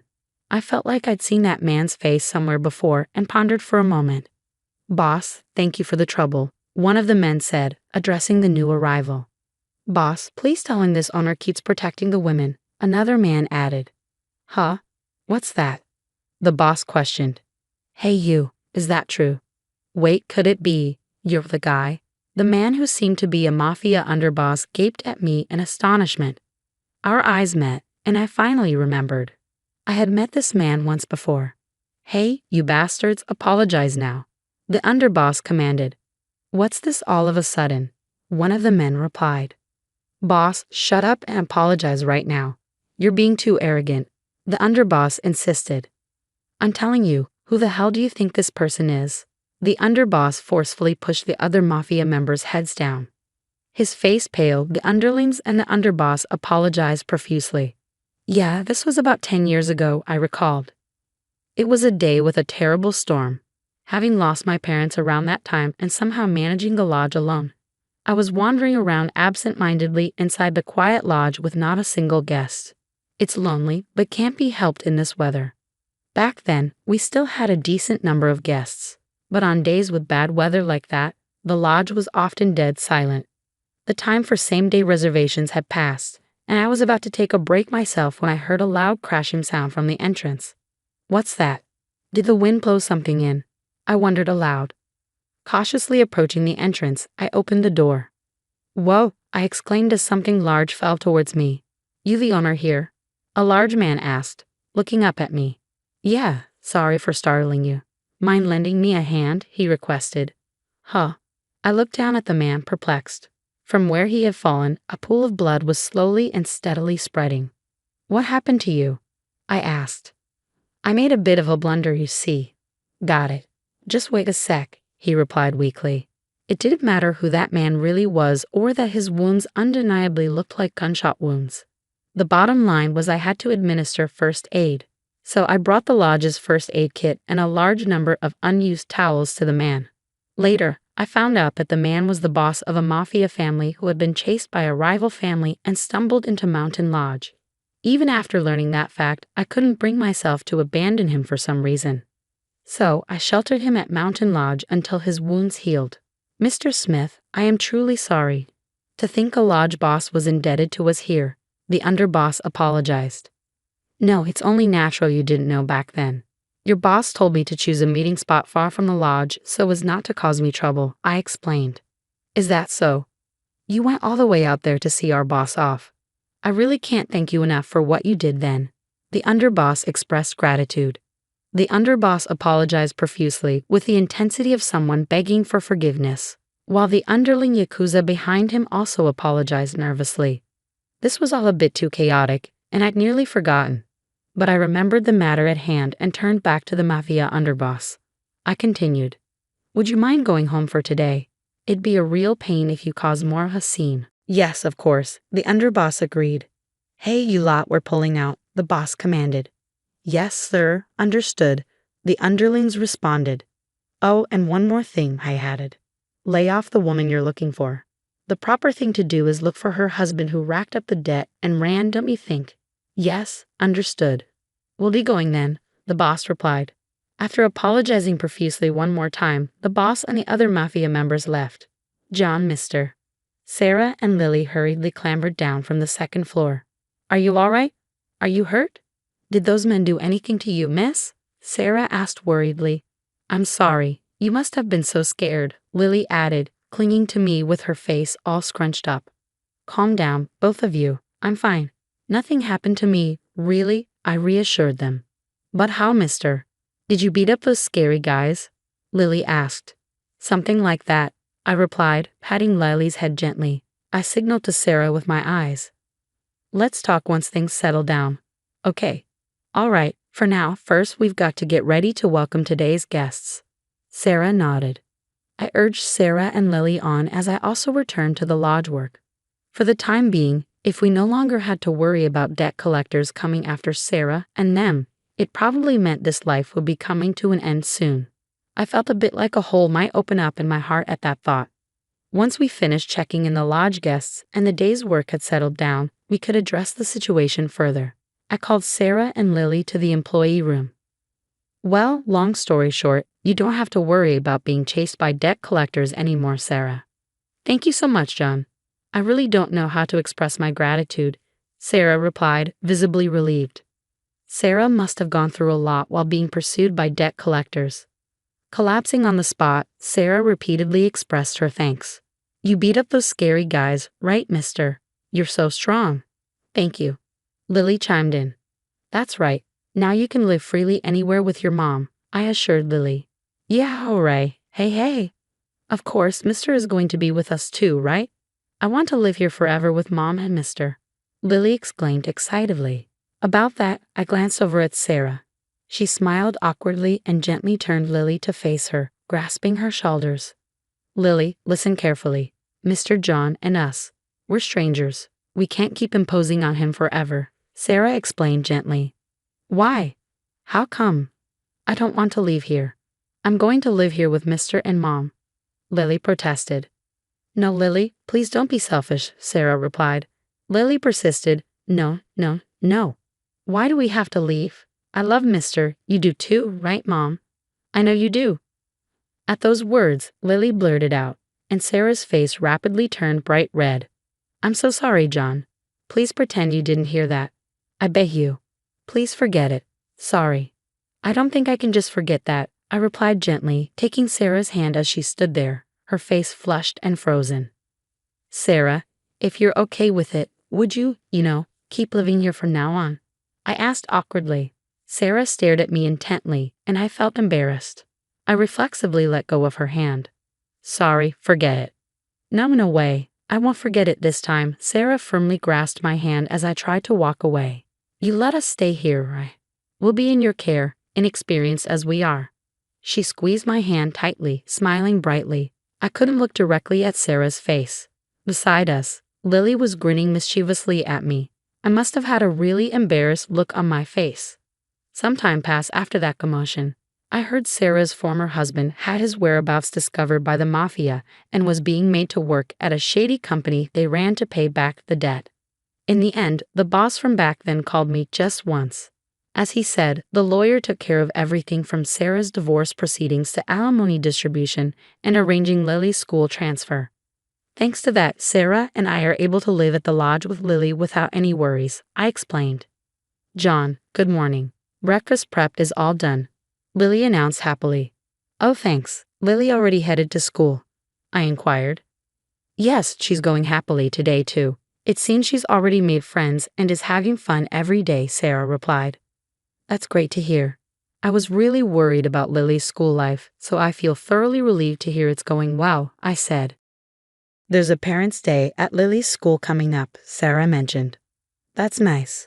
I'll figure something out here, even if I have to hire a part-timer, so you can go to parents' day with Lily, I reassured Sarah. If you say so, John, Sarah smiled. Lily says she wants her dad to come. Still not her dad yet, though. It's fine, isn't it? Go for her dad. I'll manage things at the lodge, I suggested. Sarah, who had just divorced, and I couldn't get married yet, but Lily had already started calling me Dad, and Sarah was working as the hostess of Mountain Lodge. For all intents and purposes, we were already a family. Now then, shall we get to work? I'm counting on you, hostess, I teased. Leave it to me, owner. Sarah laughed.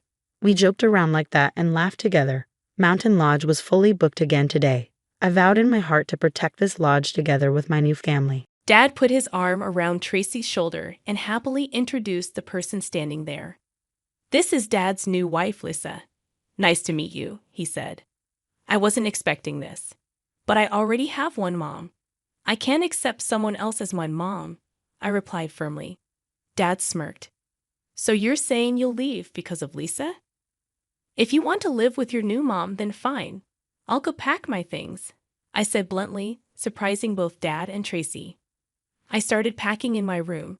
Thank you for everything. From now on, we're strangers. I won't know what happens to you, I told them. A month later, Dad called desperately for Lisa's help. It made me wonder, do I still have a dad? I'm Lisa, a 15-year-old in middle school. I used to think I was the happiest kid, loved and cherished by my parents. But things changed when I was in 6th grade. Are you Lisa? A flashy woman asked me one day after school. I froze. Ever since I started school, I'd learned 5 important phrases: don't go, don't ride, shout, run away, and tell someone. They were for staying safe. I'm a friend of your dad, the woman said with a big smile, her blonde hair styled up and wearing large sunglasses and bold clothes. But I knew better. Adults who say they're okay often aren't. I've seen it in dramas where kidnappers pretend to be friendly to lure children. I know who you are, Tracy, I said, trying to stay calm.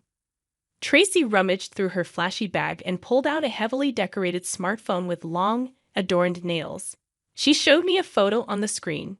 Me with my parents at a church during my first communion. It was the same picture I used as wallpaper on my phone. I was shocked. How do you have this? It's not strange at all. Your dad gave it to me, she laughed, putting the phone away. My name is Tracy. Can you tell Mom to give me Dad quickly? She said abruptly, then left. In 6th grade, I vaguely understood what she meant, but I didn't know what to do.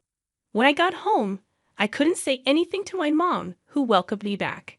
From then on, I lived as usual on the outside, but inside I carried a heavy burden. Dad was the same, kind, family-oriented, and aspiring to be an actor. But there was always that heavy feeling in my heart. I graduated from elementary school and became a middle school student. My parents acted like everything was normal, attending admissions guidance and taking photos with me in front of the school gate. To anyone looking, we were just a normal, happy family. I was lost in my thoughts when Dad's voice snapped me back to reality. He thanked the person who took our photo and showed us the screen. I wondered if Dad would also give this photo to Tracy. What's wrong? Mom asked, noticing my worried expression. I glanced at Mom, then at Dad, determined not to let her know. Even if Dad had a relationship with Tracy, I couldn't bear for Mom to find out. I decided to act like nothing was wrong. Maybe Tracy was just interested in Dad and said those things out of jealousy. She might have shown me the photo as a joke or to upset me. I clung to that hope, choosing to stay silent. Time passed, and shortly after I started middle school, Mom fell seriously ill. It was a disease that would take her life. That's not true, right, Mom? I asked her, hoping it was a lie. Mom sadly confirmed it wasn't a lie. She wouldn't be able to be with me for much longer. Mom shared something important with me with a smile. Lisa, there's something I want to tell you. After I'm gone, I think you'll have a hard time. I'll do everything I can to make sure you can live on your own. She meant living independently, not with Dad. I understood what Mom was hinting at, but I couldn't bring myself to ask directly. It seemed like Mom thought I knew, but chose not to discuss it. When that time comes, there might be things you don't like, but I want you to believe that I did it for you, Mom said. I understand, was all I could say. Mom hugged me tightly, happy with my response. After that, we didn't talk about it again. We carried on as a family of 3, pretending everything was normal. The only change was Mom's declining health. She grew weaker, going in and out of the hospital until she couldn't come back. Dad was always there for her, playing the perfect husband. He cooked, took care of the house, and visited Mom in the hospital diligently. But his words and actions felt forced to me. I made soup. How does it taste? Dad would ask. It's delicious, Dad. You're a great cook, I replied, playing along. Get well soon and cook for us again, Dad said, acting like everything was fine. We played our roles, pretending to be a happy family, while Mom and I knew it was all an act. We spent Mom's last days peacefully, trying to make the most of our time together. About 2 years later, when I was in the 3rd year of middle school, Mom passed away. Losing a parent is incredibly painful, something only those who have gone through it can truly understand. At the wake and funeral, Dad played the part of a grieving husband perfectly, shedding tears alongside me. After the funeral, I found myself alone. People told me to stay strong with Dad, but I had made a promise to Mom to strive on my own from now on. Dad became distant, hardly coming home. Dad is busy with work. Lisa is big enough to be okay on her own, he would say before leaving me alone for long stretches of time. I had expected some consideration from him after Mom's passing, but it never came. I wanted someone to be there for me, but I had to accept the loneliness. At 15, you're both an adult and a child, and I was learning to cope with the loneliness. Then, a month after Mom's memorial service, something happened. It was a Saturday, and I was home alone since it was a school holiday. I heard noise outside, Dad directing people loudly. First, get rid of all the unnecessary stuff. Clean up before moving these items, he instructed. Confused, I asked, what's going on? What are you doing with Mom's stuff? To my surprise, people started taking out Mom's belongings from the house. No, don't take that away, I protested, standing in the doorway. The movers seemed troubled but continued their work. I knew they were just doing their job, but I couldn't understand why Dad had asked them to remove Mom's things. Why are you taking Mom's stuff away? Mom's not here anymore, but no one else will use those things, I pleaded. I'm having them taken away because no one will use those tools, Dad replied. I blocked the entrance, determined to stop them from taking anything away. No, what are you planning to do by taking them away? I asked Dad as he supervised the movers. We'll sell what we can and dispose of the rest, Dad replied, seeming to enjoy the situation. Don't take them away. Those are Mom's bridal trousseau, I protested. My mom's parents were wealthy, so the items they prepared for her wedding were valuable. The movers looked troubled by my words. This trousseau was made by my grandma when Mom was young, for her marriage. They're very important. Someone behind me exclaimed, Wow, that's amazing stuff. It was Tracy. She pushed past me to examine Mom's things. I don't know much about it, but is this what they call antique? I'll use it. Put it back. Please put it back, I pleaded. But the movers didn't stop until Tracy intervened. Put it back, she said firmly. Dad then put his arm around Tracy's shoulder and happily introduced her. This person is Dad's new wife, meaning your new mom, Lisa? Nice to meet you. I was shocked. I only have one mom. I won't accept such a person, I said firmly. Dad smirked. Then it means you'll be leaving, Lisa. You're still a child. If you don't listen to Dad, you can't live on your own, Dad continued with a smirk. This is mine and Mom's house. Kick that woman out. Tracy pretended to cry, apologizing to Mom. Then we can live here together. Don't let that woman into the house, she said to me. I firmly refused to live with Dad and Tracy together. Tracy leaned on Dad, looking pleased. Well, if you hate it that much, Lisa will have to leave, Dad said, astonishing me. Live with your new mom. If you hate it, leave, I replied casually. Dad and Tracy looked surprised by my response. Then I'll get ready to leave. You two do as you please, I said, ignoring their stunned expressions, and went back to my room to pack. There wasn't much left in my room since most of my belongings had already been moved elsewhere. Dad never came into my room, so he probably didn't notice. I quickly gathered my school supplies and essentials. Thank you for everything. From now on, we are strangers.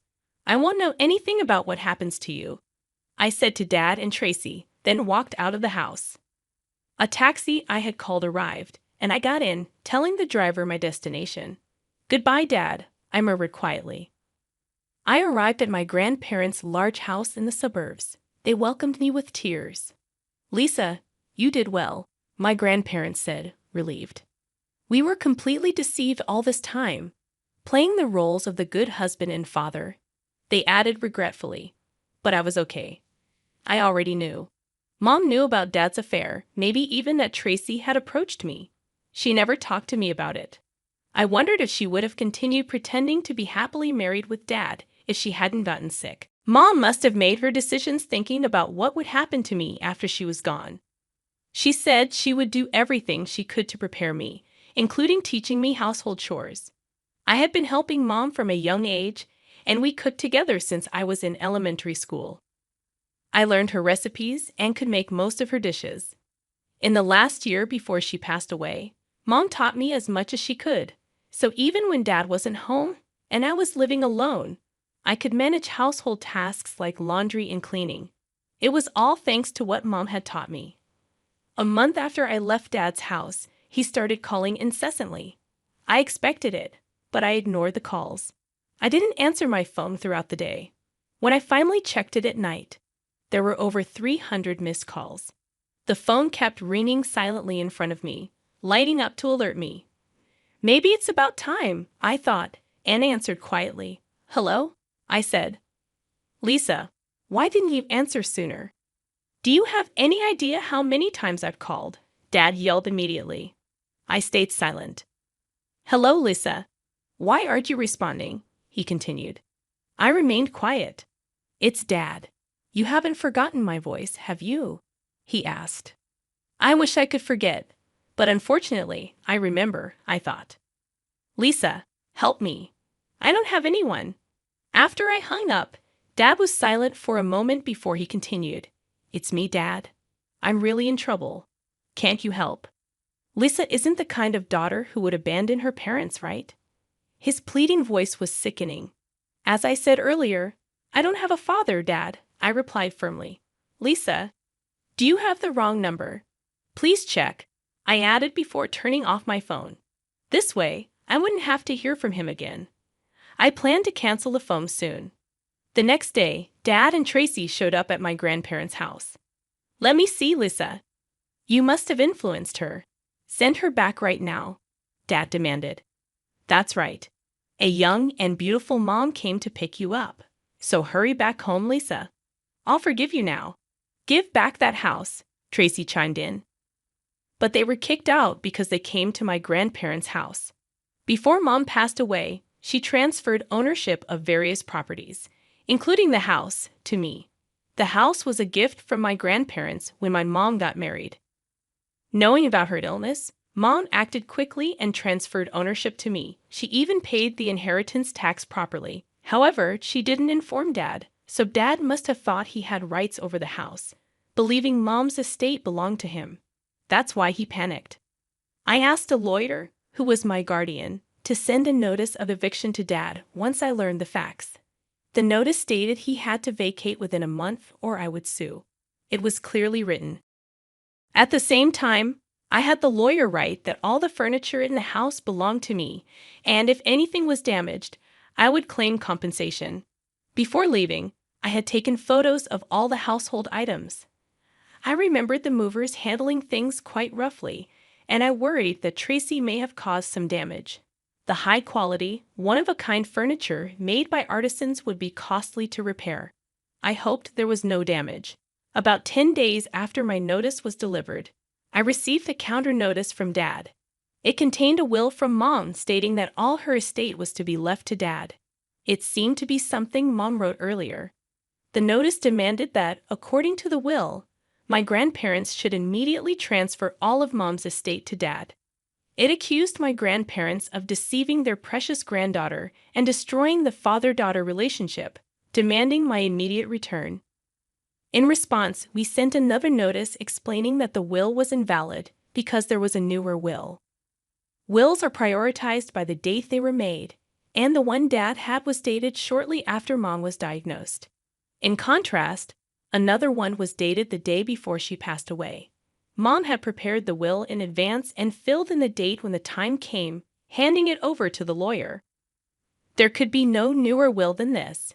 In Mom's trembling handwriting, I could feel her determination not to leave anything to Dad. Her will stated that all her estate was to be left to me, and I would be adopted by my grandfather, ensuring Dad would not have custody. All procedures were entrusted to my lawyer, who is my guardian. Although most of Mom's estate was already in my name, she expressed her intent not to leave even a penny to Dad. A few days after sending the second notice, a lawyer hired by Dad contacted us. Dad wanted to see me. Your father believes Lisa is under some misunderstanding. He doesn't understand why you suddenly left and this treatment. What happened? The lawyer inquired. Dad had hidden Tracy's existence from the lawyer, claiming I silently left for my grandparents' house and became unreachable. He also claimed that they called the police when he visited my grandparents' house, and they wouldn't let him see me. He feared I might be held captive by them. Worried sick about me, my daughter is still a minor, he appealed. He said he couldn't believe I would agree to be adopted by my grandpa without his consent as my biological father. My grandparents had deceived me, and I believed their lies. Dad insisted tearfully. She's my only precious daughter left by my wife. Please, I beg you, help me get my daughter back. The lawyer said it was difficult to watch Dad speak so emotionally about me. Your father believes that you must be confused after losing your mother. He, too, lost the love of his life and couldn't be there for you. He thinks that might be why things have been this way since Mom was alive. But why is he so theatrical? Maybe it's because he once aspired to be an actor, I thought to myself. I remembered something on her deathbed. Mom asked Dad to take care of me, and he agreed, holding her hand. Even my skeptical grandparents were moved to tears by this scene, like something out of a drama. I watched coldly as Dad held Mom's hand. I felt no warmth of affection there. He continues to act until the end, doesn't he? I remarked. Then I played a recording for the lawyer. It was from the day the movers came to the house and when they came to my grandparents' house. The recording revealed Dad's true nature. The lawyer's expression changed upon hearing it.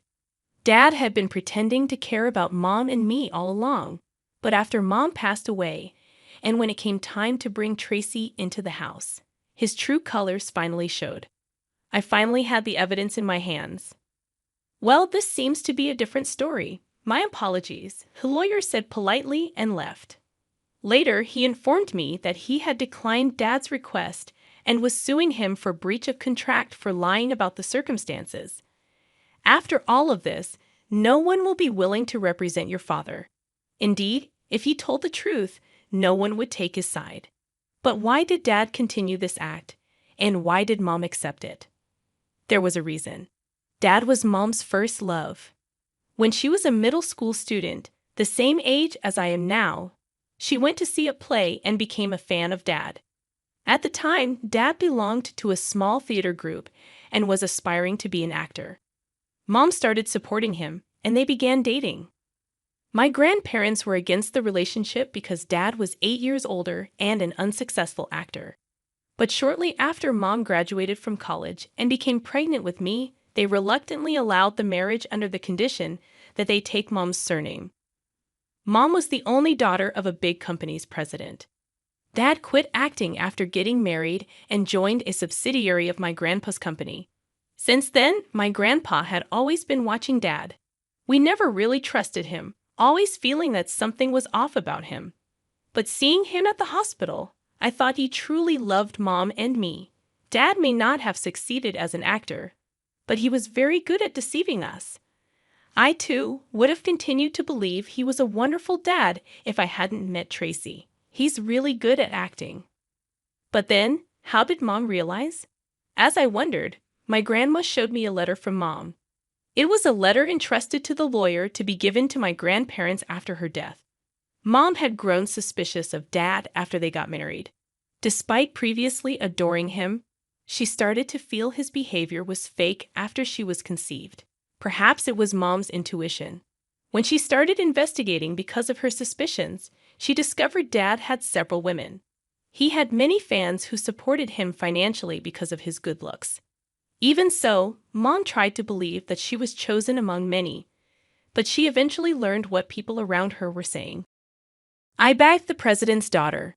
I'm going to be the president myself eventually. I don't love her, but she's wealthy, so I'll take care of her. Dad had always seen Mom as a cash cow. Even when she was just a fan, she was shocked to discover this. But she hoped that once the baby was born, they could be happy as a family. After I was born, Dad became a perfect father on the surface, and everyone was deceived. But Mom continued to struggle with wanting to believe in him and not being able to. She kept investigating him regularly. Then Tracy came into the picture. Tracy was a worker at a nightclub Dad frequented. She believed Dad was the heir to a large company and became his mistress, thinking she could replace Mom if Mom stepped aside. But in reality, Dad was just Mom's husband, not my grandpa's son. Tracy didn't know that and came to me with such intentions. Dad and Tracy eventually gave up and left the house. Even if the affair came to light, Mom, who could have filed for divorce, was no longer there. They had nothing more to lose or pay, and they seemed resigned to their fate. But I could sue them. I made sure they knew that. The day Tracy met me, a little girl, she had tried to pressure Mom into leaving by revealing her presence, an act that could be described as maliciously obstructing custody. Simply put, it's possible to claim damages against a mistress who tries to take a parent away from a small child. Tracy denied doing such a thing, but a detective I had hired happened to capture the incident on video. Tracy begged for forgiveness, asking me not to sue, but I was relentless. As a result of the lawsuit, Tracy's actions became widely known, and she could no longer work at the club where she had caused various problems. The club, a high-end establishment, values its reputation above all, and they couldn't afford to employ someone like Tracy. The club asked Tracy to resign, and Tracy threatened to sue me for defamation. I told her to go ahead with suing me. It wouldn't bother me at all. In fact, it would probably be more troublesome for Tracy. In the end, she didn't sue and left the club. It's unlikely she'll be able to work in such high-end places anymore. My lawsuit is still ongoing. Even if I win, I won't get much money, but that's not the point. I will not let them escape. I intend to fight to the end. Dad could no longer stay at his company. Originally, he got in through my grandpa's connections, and being the son-in-law, he was expected to eventually take over. So no one could say anything against him, no matter what he did. However, this incident, being kicked out of the house by his own daughter, and the revelation of his long-standing affair with Tracy made everyone aware. It turns out he wasn't very competent at his job to begin with. Well, he could always put on a competent face. Acting was the only thing he was good at, making him seem like a sharp individual. But frankly, he was incompetent. Everyone came to realize this once again. Really, with all that acting talent, and yet not making it as an actor, the entertainment industry must really not just be about talent. Maybe those who are called stars have something Dad lacked, an aura perhaps. Anyway, with Dad's true nature exposed, all the pent-up grievances of those around him erupted. He became a pariah everywhere he went, not just among his colleagues, but also among clients who looked at him with disdain. Because he had a decent appearance, Even the female employees who were once favorable towards him now looked at him with contempt. He stayed at the company for a while, trying to make himself small, but eventually the situation became too unbearable and he quit. Now he's supposedly living in a small apartment with Tracy. He's called a few times asking for help. But we are strangers now, and not just any stranger. I have no obligation to help someone I detest. As expected, Tracy did damage my mom's bridal attire. So when I demanded compensation, they paid up, probably thinking they couldn't afford another lawsuit. They might have used Dad's severance pay or savings, or they might even be in debt, but that's none of my concern. I made it clear before, from now on, it's up to the two of you. I have officially become my grandpa's adopted child, though it doesn't change my name or much else, just the legal relationship. From high school, I'll be studying abroad, preparing to take over my grandpa's legacy. Losing Mom was very sad and lonely. I still cry when I think of her, but I can't cry forever. Mom must have anticipated such a day would come, ensuring I wouldn't struggle with languages by making me learn several. She really raised me to survive on my own, no matter where I go. I feel this deeply. I'm just starting to walk towards a bright future for myself to meet Mom's expectations.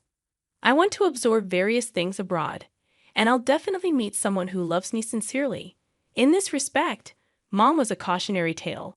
Saying this, it felt as if the mom in the photo smiled a little sheepishly. I was really surprised by Jake's behavior after my mom's funeral.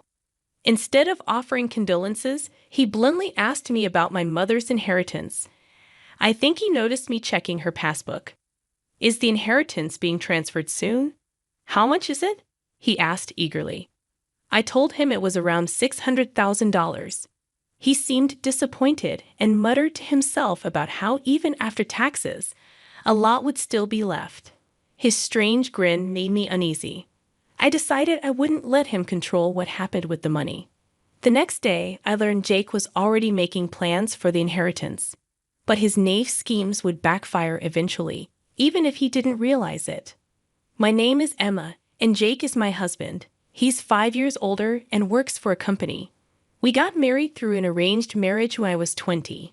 Jake is the oldest son in his family, and his younger brother, Robert, has been distant since graduating from university. So Jake practically grew up as an only child, and his parents doted on him a lot. To be honest, I never really wanted to marry Jake. My family has a long history in business, and as a privileged daughter, I couldn't go against my parents' wishes. Jake was also expected to take over his family's business. So we ended up together out of duty, not love. Our marriage wasn't happy by society's standards. We couldn't have children, despite trying fertility treatments, hoping it would make our lives better. In the beginning, my in-laws were kind, but over time they grew distant and started treating me poorly, calling me lazy and wasting money on medical treatments. My father-in-law would make sarcastic remarks daily, and Jake never stood up for me. He'd just read the newspaper or nap, seeming unconcerned. I wanted to work or leave the house, but Jake dismissed my ideas, saying our business was failing and I couldn't contribute. In those days, once a woman got married, she was expected to be a full-time housewife. Being alone with my mother-in-law was incredibly difficult. No one supported me. I couldn't tell my parents about my struggles, and because our marriage was arranged through work, I couldn't just leave. I held out to hope that things would improve and endured each day, but nothing changed over the years. After 20 years of marriage, when I was almost 40, my father-in-law died unexpectedly in an accident. It was then revealed that his company had been avoiding taxes, leading to bankruptcy and the loss of our wealth. Even the life insurance we had on him was gone. Our once prosperous life was just a memory, and I worried about Jake finding a new job at 45. Luckily, my parents helped him find work through their connections. Meanwhile, my mother-in-law aged rapidly and became physically frail, no longer able to criticize me. Eventually, she suffered a stroke and needed constant care. In this chaotic situation, I couldn't even think about getting pregnant at 40. I had already given up on that dream long ago. Jake, however, acted as if it were natural for me to take care of everything, lounging around on his days off. One day, I gathered the courage to ask him to help care for his mother on his days off, hoping it would lessen my burden. "Hey Jake, could you help with taking care of your mother on your days off?" I finally expressed my true feelings. I explained that if he could handle just one meal, it would make a huge difference for me. Jake's response was dismissive and selfish. He insisted that he needed to relax on his days off because he worked hard outside the home. He didn't understand the challenges I faced every day. My parents noticed my distress and urged me to come back home, but I couldn't leave my mother-in-law alone. We only had in-home care once a week, and the daily care she needed was too much for just me to handle. Despite being ridiculed and taken advantage of, I couldn't abandon my mother-in-law. Gradually, Jake started leaving early in the morning, even on his days off, seemingly uncomfortable under my watchful eye.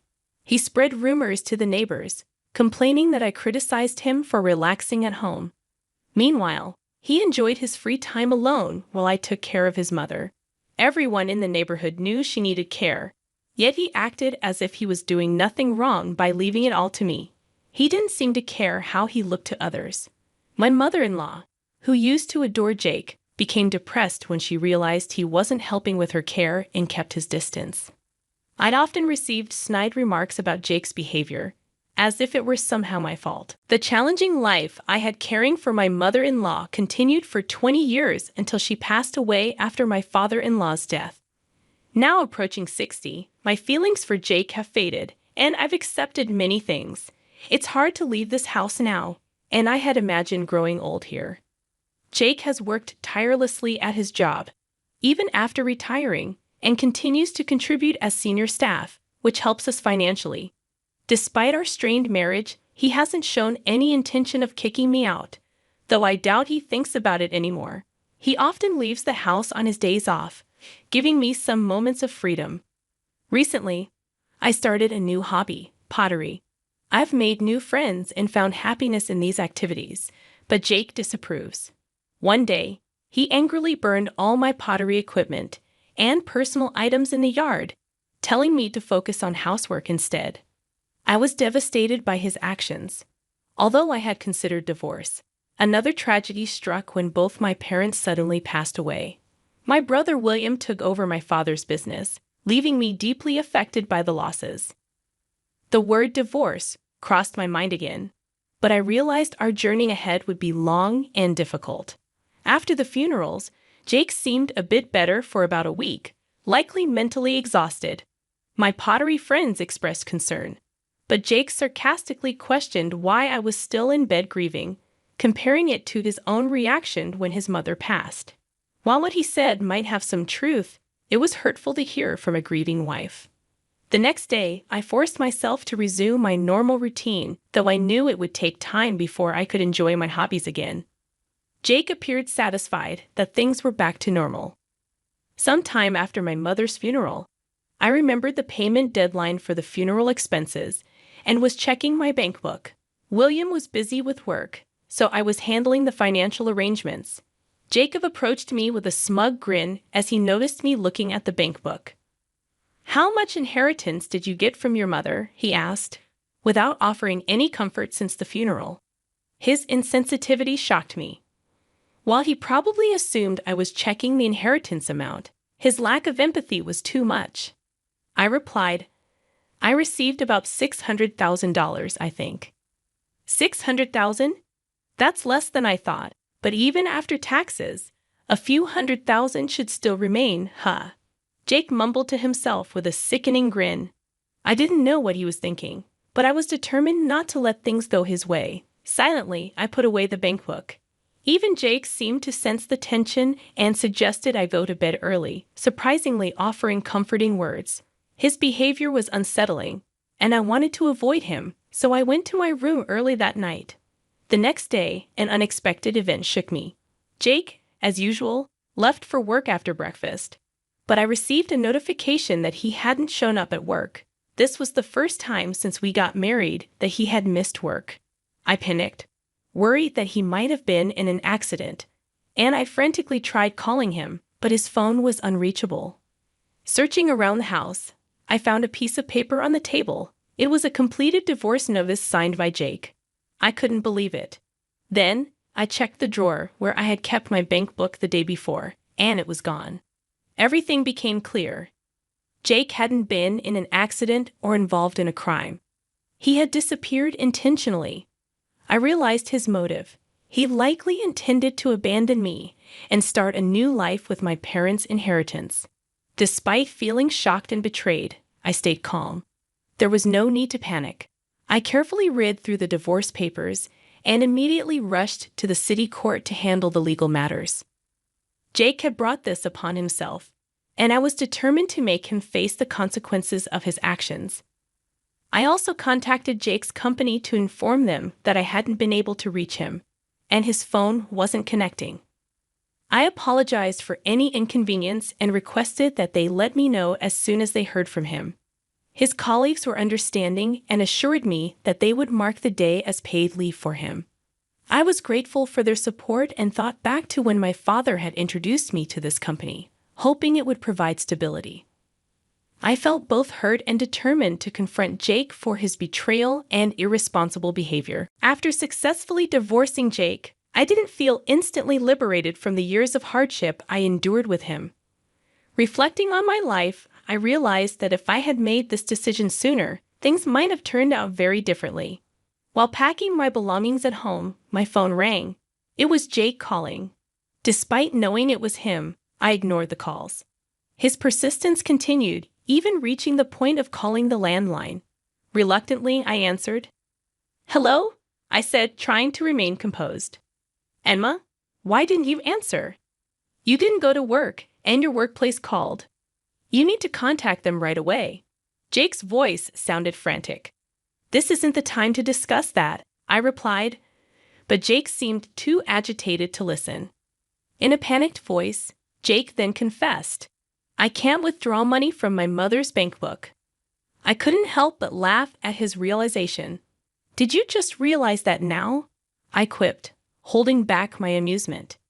It seemed Jake hadn't noticed earlier since he hastily stole the bank book and ran off. "Well, of course. You burned it the other day, remember?" I reminded him, trying to contain my laughter. "What? Didn't you know I put it in the bag for my pottery class?" I continued, chuckling. I could sense Jake's confusion and panic on the other end of the line. He seemed completely flustered. "And what about this bank book? You burned your mother's bank book with no money in it," Jake explained. "I don't know.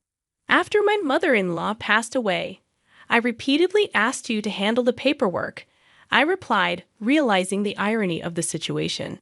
Despite the chaos, I felt a sense of relief and even amusement at Jake's predicament. This phone call highlighted the absurdity of our past struggles together. After Jake's frantic call about the bank book, I went to the bank and learned that nothing could be done because I was not listed on the account. The bank book, which only had a few dollars in it, remained untouched where I had left it. Jake continued to blame me, saying I should have handled his mother's affairs properly. Frustrated, I cut him off, telling him there was nothing he could do with the bank book unless he handled the necessary procedures himself. Jake then went back to the bank counter, attempting to explain the situation while I was still on the line. The bank clerk's voice came through faintly, and I caught a crucial part of their conversation. The clerk telling Jake that they couldn't assist him because we were now strangers due to our divorce. "What are you talking about, Jake? We're strangers now. There's no way you can handle the procedures," I interjected, seizing the moment to make it clear that our divorce was finalized and I was no longer involved. I imagined Jake's shocked or angry reaction as I ended the call abruptly. Satisfied with my parting words, I quickly packed my belongings and left the house I had lived in for many years. I headed to my parents' vacant house, which I was set to inherit. My mother, who ran a company, had amassed assets totaling over $8 million. This inheritance represented a new beginning for me after finally breaking free from the challenges I faced with Jake. After inheriting around $600,000 for living expenses and managing the family home, which was filled with sentimental items like my mother's dresses and my father's antiques, I felt a sense of relief. My brother William, who had married and had children, took over the family company. We agreed that I would manage the family home while he received the cash inheritance, and this arrangement went smoothly without any disputes. Once I safely arrived at my family home, I informed my brother about the divorce and my move. He expressed relief, understanding that I needed to move on from my marriage.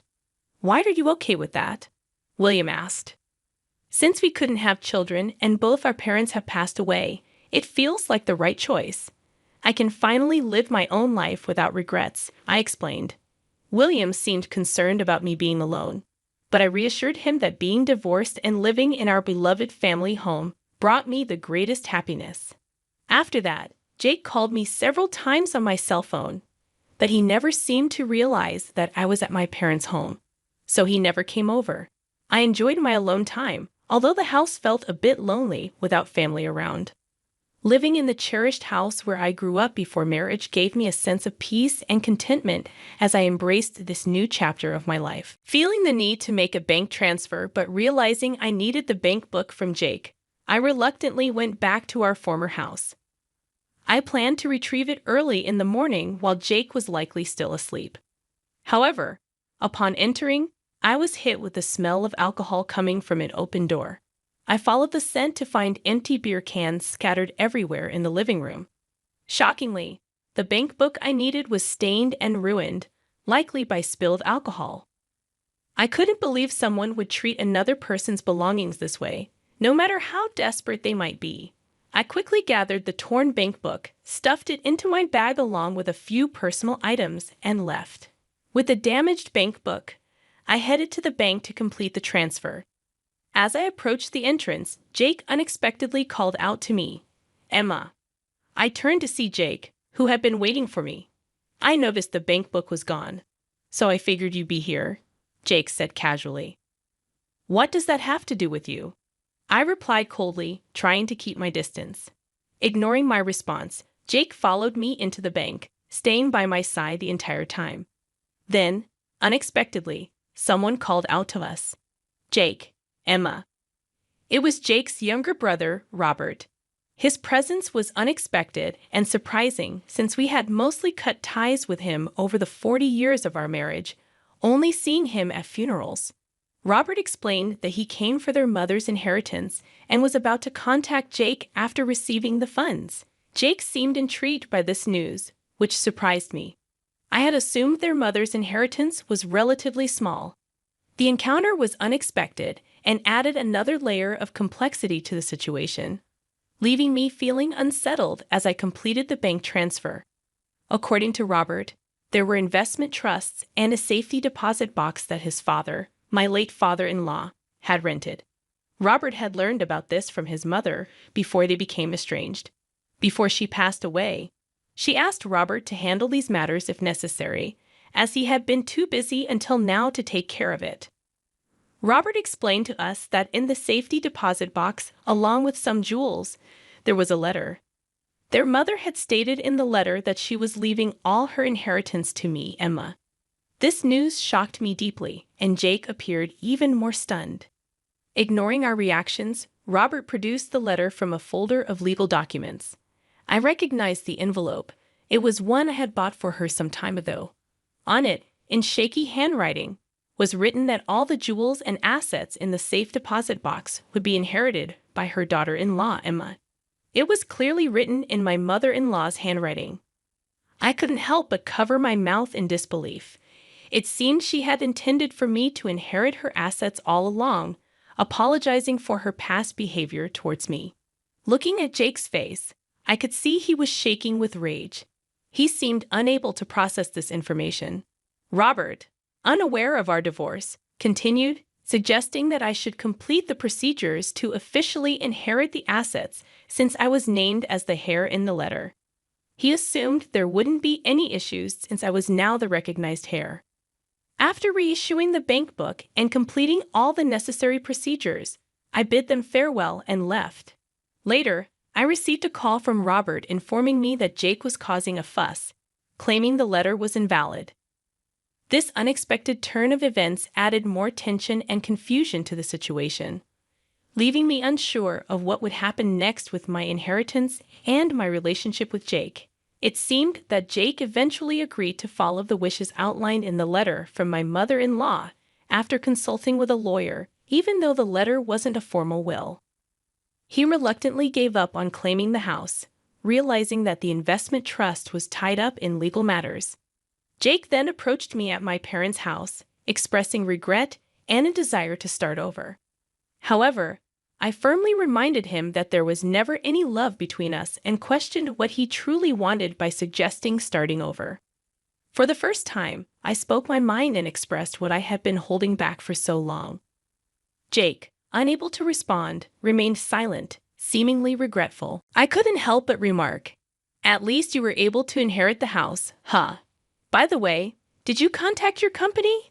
If you need money that badly, work hard, and make sure you don't lose your job." With that, I closed the door, signaling the end of our relationship. In my bank book, there was an inheritance left to me by two mothers, which I believed would allow me to live comfortably until the end. Meanwhile, Jake's despondency led to him forgetting to contact his workplace and getting fired. Reflecting on Jake's situation, I realized that perhaps acting superior to me and maintaining his dignity were the only things motivating him at work. Now that I was gone and there was no hope for the inheritance, he likely felt lost. After spending 40 years together, I felt some concern about Jake's future despite our strained relationship. However, I was determined to move forward and embrace the new chapter of my life with the inheritance left to me. After everything settled down, Robert apologized for the trouble caused by his family and encouraged me to cut ties with Jake completely. Robert had realized from a young age that his family was dysfunctional, so he had chosen to leave home early and live a happier life away from them. Meanwhile, Jake had become reclusive, but should be able to manage with his pension. I decided to return to my pottery class and was warmly welcomed by my friends there. I discovered that enjoying my life without worries could be incredibly fulfilling and fun. During this time, I also had a wonderful encounter at the pottery class. While I used to think I would never marry again, I now believe that spending time with someone who loves you could bring more happiness than being alone forever. I learned through my divorce that it's never too late to find happiness or pursue new experiences in life. There's no such thing as being too late for anything. I believe that regardless of age, one can always find happiness and fulfillment if they remain open to new opportunities and embrace life's possibilities. My sister-in-law, who usually only thinks about herself, called me out of the blue. She said she left her baby in a bag at our doorstep and told me to take care of it for a week. I was shocked and confused. I had just moved out the day before. When I told her this, she started yelling at me, saying she was overseas and demanded I find the baby right away. I hurried back to the house I used to live in, driving as fast as I could. But when I got there, the baby was nowhere to be seen. Panicking, I realized I needed to call the police.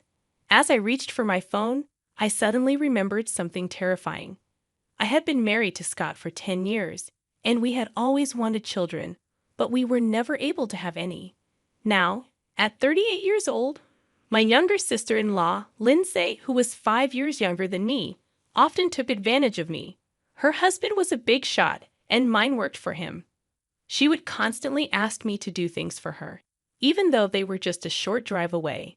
Since she got pregnant, she became even more demanding, making me do all sorts of chores, even though I loved helping people. I had tried to talk to my husband about her selfish behavior, but nothing ever changed. My husband asked me to continue helping Lindsay for a bit longer, promising to talk to her about her behavior. Reluctantly, I agreed, knowing he was influenced by her husband. So whenever Lindsay called, I went to her house, despite my reservations. One day, while at her place, she bossed me around, demanding the TV remote. I tried to suggest that moving around might be good for her, especially since she seemed to be showing more than expected for just 3.5 months of pregnancy. But she brushed off my concern, saying I couldn't understand because I'd never been pregnant. She seemed to think this baby was everything. But her constant arrogance was starting to get to me. It stressed me out, and I struggled to keep my patience. When I questioned whether the baby's gender could be determined at 3.5 months, Lindsay got really angry. She said nowadays you can find out the gender right away with advanced technology, making me feel outdated. I didn't want to argue, so I just listened to her complaints, feeling tired. She accused me of being jealous because I couldn't get pregnant and said it was my fault if anything happened to the baby. She even used the unborn baby to threaten me. Being around Lindsay became suffocating, but I had to bear with it because my husband asked me to. I felt uneasy about the situation, but my husband told me to hang in there a bit longer. I kept making excuses to avoid Lindsay's demands, but she complained to my husband, leaving me feeling helpless. Eventually, I had to give in to her constant calls. She threatened me, saying my brother's job at the company might suffer if I didn't comply, reminding me that her husband was the president. Reluctantly, I went to Lindsay's place whenever she called. Lindsay gave birth to a baby boy prematurely, weighing over 140 ounces. I thought he seemed too big for being born early, but I didn't question it. Lindsay named him Chris and immediately asked me to take care of him, saying it was good practice for when I had my own kids. Despite my annoyance with Lindsay, I couldn't resist the adorable baby.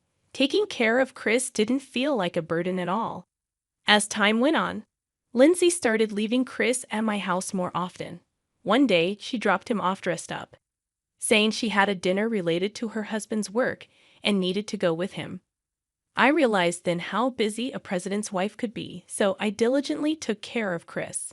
But the frequency of Lindsay leaving Chris with me kept increasing. When I questioned if it was too much, she insisted that I should help because her husband was handling important business deals. Despite my doubts, I couldn't refuse to care for the baby. One day, while changing Chris' diaper, I noticed he had diarrhea. He didn't seem sick otherwise, so I made sure to keep him warm. When Lindsay came to pick him up, I told her about it. She accused me of harming Chris out of spite, but I denied it. Just then, my husband Scott arrived home and intervened. He explained that I might not have much experience with babies, and it could have been because Chris got a little cold. He asked Lindsay to forgive me, and she left in tears.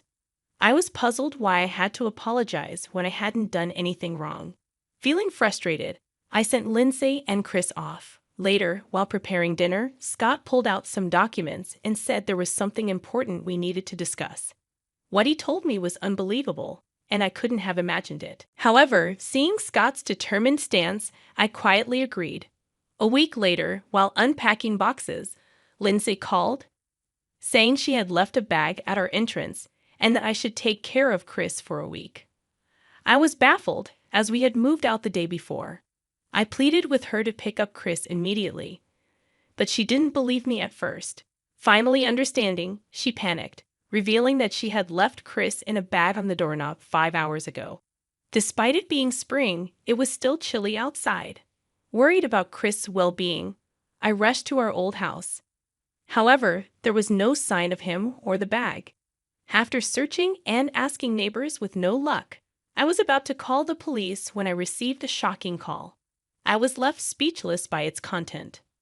Lost in shock, I wandered around until Lindsay called again, asking if I found Chris in the bag at the entrance, but he wasn't there, and I couldn't find him anywhere. Lindsay panicked, fearing her husband would divorce her if Chris wasn't found, blaming me for everything. Desperate, Lindsay refused to involve the police, prioritizing her husband's reputation over Chris's safety. She even admitted that Chris was just a means to get money from her husband. I was stunned by her selfishness. Eventually, Lindsay lamented that her trip was ruined as she couldn't get a flight that day. It was clear that she cared more about her own inconvenience than the safety of her own child. But I'm coming back tomorrow. Don't tell my husband anything. If you find Chris, contact me immediately. I'll do what I can. Lindsay seemed satisfied with my response and hung up. The next day, as I waited for her at the airport, she arrived with a man, looking displeased. When I told her that Chris was unreachable, Lindsay panicked, accusing me of lying and demanding that I find a baby resembling him immediately. Enraged and devastated, She questioned if I was even a mother. Overwhelmed with anger and sadness, tears streamed down my face. But I composed myself and firmly told her to talk to a woman who had been hiding behind me, revealing herself as the wife of Lindsay's affair partner. The man trembled in shock as his wife confronted him, refusing to forgive him and giving him a hard slap. Passers-by stopped to watch the dramatic scene unfold.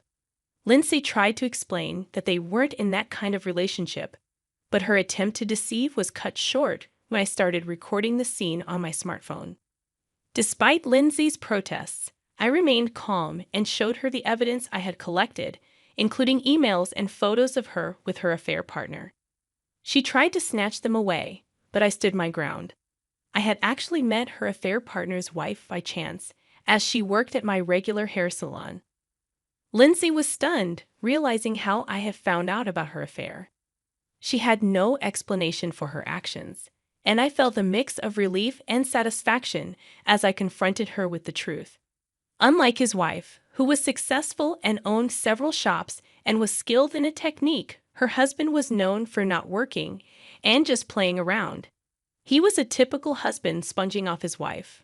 When I told his wife about Lindsay's affair trip, she said she had enough and decided to join me. Usually gentle and kind, I was surprised at how terrifying she could be when angry. The hairstylist, known as a playboy, couldn't stand up to his wife and begged repeatedly for her not to divorce him. Watching her resolute refusal, I felt a strong resolve. Moreover, I wondered if Chris was born from the affair. When I mentioned this, his wife brushed it off, but I showed her documents proving Lindsay's husband wasn't Chris' biological father. Lindsay snatched the DNA test results and tore them up, thinking she could get away with it. But I wasn't going to let that happen. I revealed I was on a video call with Lindsay's husband, who had been monitoring her actions. Lindsay panicked, realizing she had been caught. I explained everything step by step. A week ago, her husband suspected something and requested a DNA test. Meanwhile, he'd lied about going on a business trip to monitor her actions. Lindsay, unaware of this, contacted her lover and booked an overseas trip in a rush. After placing Chris in a bag at the entrance of my old house, Lindsay skipped off to the station, humming a tune. Her husband followed her and took care of Chris. If he hadn't, who knows what could have happened. Surprised, Lindsay's husband had been the one I was about to call the police when I couldn't find Chris. Surprised but eager to fully understand the situation, I immediately went to Lindsay's husband's house. Chris was full of energy, playing with a rattle. As I recounted the events, I remembered that despite being born a month early, he weighed over 140 ounces. I had reluctantly accepted it at the time, but now it seemed strange. With Lindsay's husband's permission, I searched through her belongings and found her maternal and child health handbook. Looking at its contents, I discovered that Lindsay had falsified the baby's weeks. It all started to make sense. Reflecting on the timing of her pregnancy, I realized it coincided with her husband's long business trip, making it impossible for him to be the father. Lindsay must have known this and tried to deceive everyone by fudging the birth month, especially since Chris turned out to be unexpectedly large. Her lover, now exposed, began apologizing profusely to his wife, who coldly handed him divorce papers. Meanwhile, Lindsay's husband confronted her, accusing her of being with him just for the money. Caught in the truth, Lindsay choked up, denying her earlier statement. Her husband had recorded our conversation to prevent her from denying it later. Lindsay seemed to tremble slightly, but then she attempted to justify herself, claiming that Chris was still her child because she gave birth to him regardless of blood relation. Both her husband and I were appalled by her selfish justification. Lindsay's husband abruptly ended the call, leaving Lindsay in shock. She tried to call him back, but it was clear that he had had enough. Feeling a mix of frustration and disappointment, I confronted Lindsay. Despite everything I had done for her, she showed no remorse, only caring about salvaging her own situation. As Lindsay collapsed on the spot, realizing the severity of her actions, I couldn't help but feel a chill. Despite her brother being her last ally, She screamed in disbelief when she realized he had abandoned her. I firmly declared my separation from my hopelessly awful sister-in-law, knowing that Chris deserved better. Later, I reported Lindsay's abandonment of the baby to the police. Although she was quickly protected, the act was deemed too cruel, and she was severely reprimanded. Lindsay ended up divorced and disowned by her family, utterly alone. She was sued for child abandonment and tricking her child's father, demanding $30,000 in damages. Forced to borrow money, she ended up working in a shady place to repay the debt. Meanwhile, I resolved to raise Chris as my own child. When I shared this with my husband, he happily agreed. And to top it off, I revealed that I was also expecting a new life. We promised to raise these children with care, ensuring they could live freely and happily. My sister suddenly couldn't see after a car crash. Before that, she was very active, but now she hardly goes out. One day, I decided to take her shopping for a change.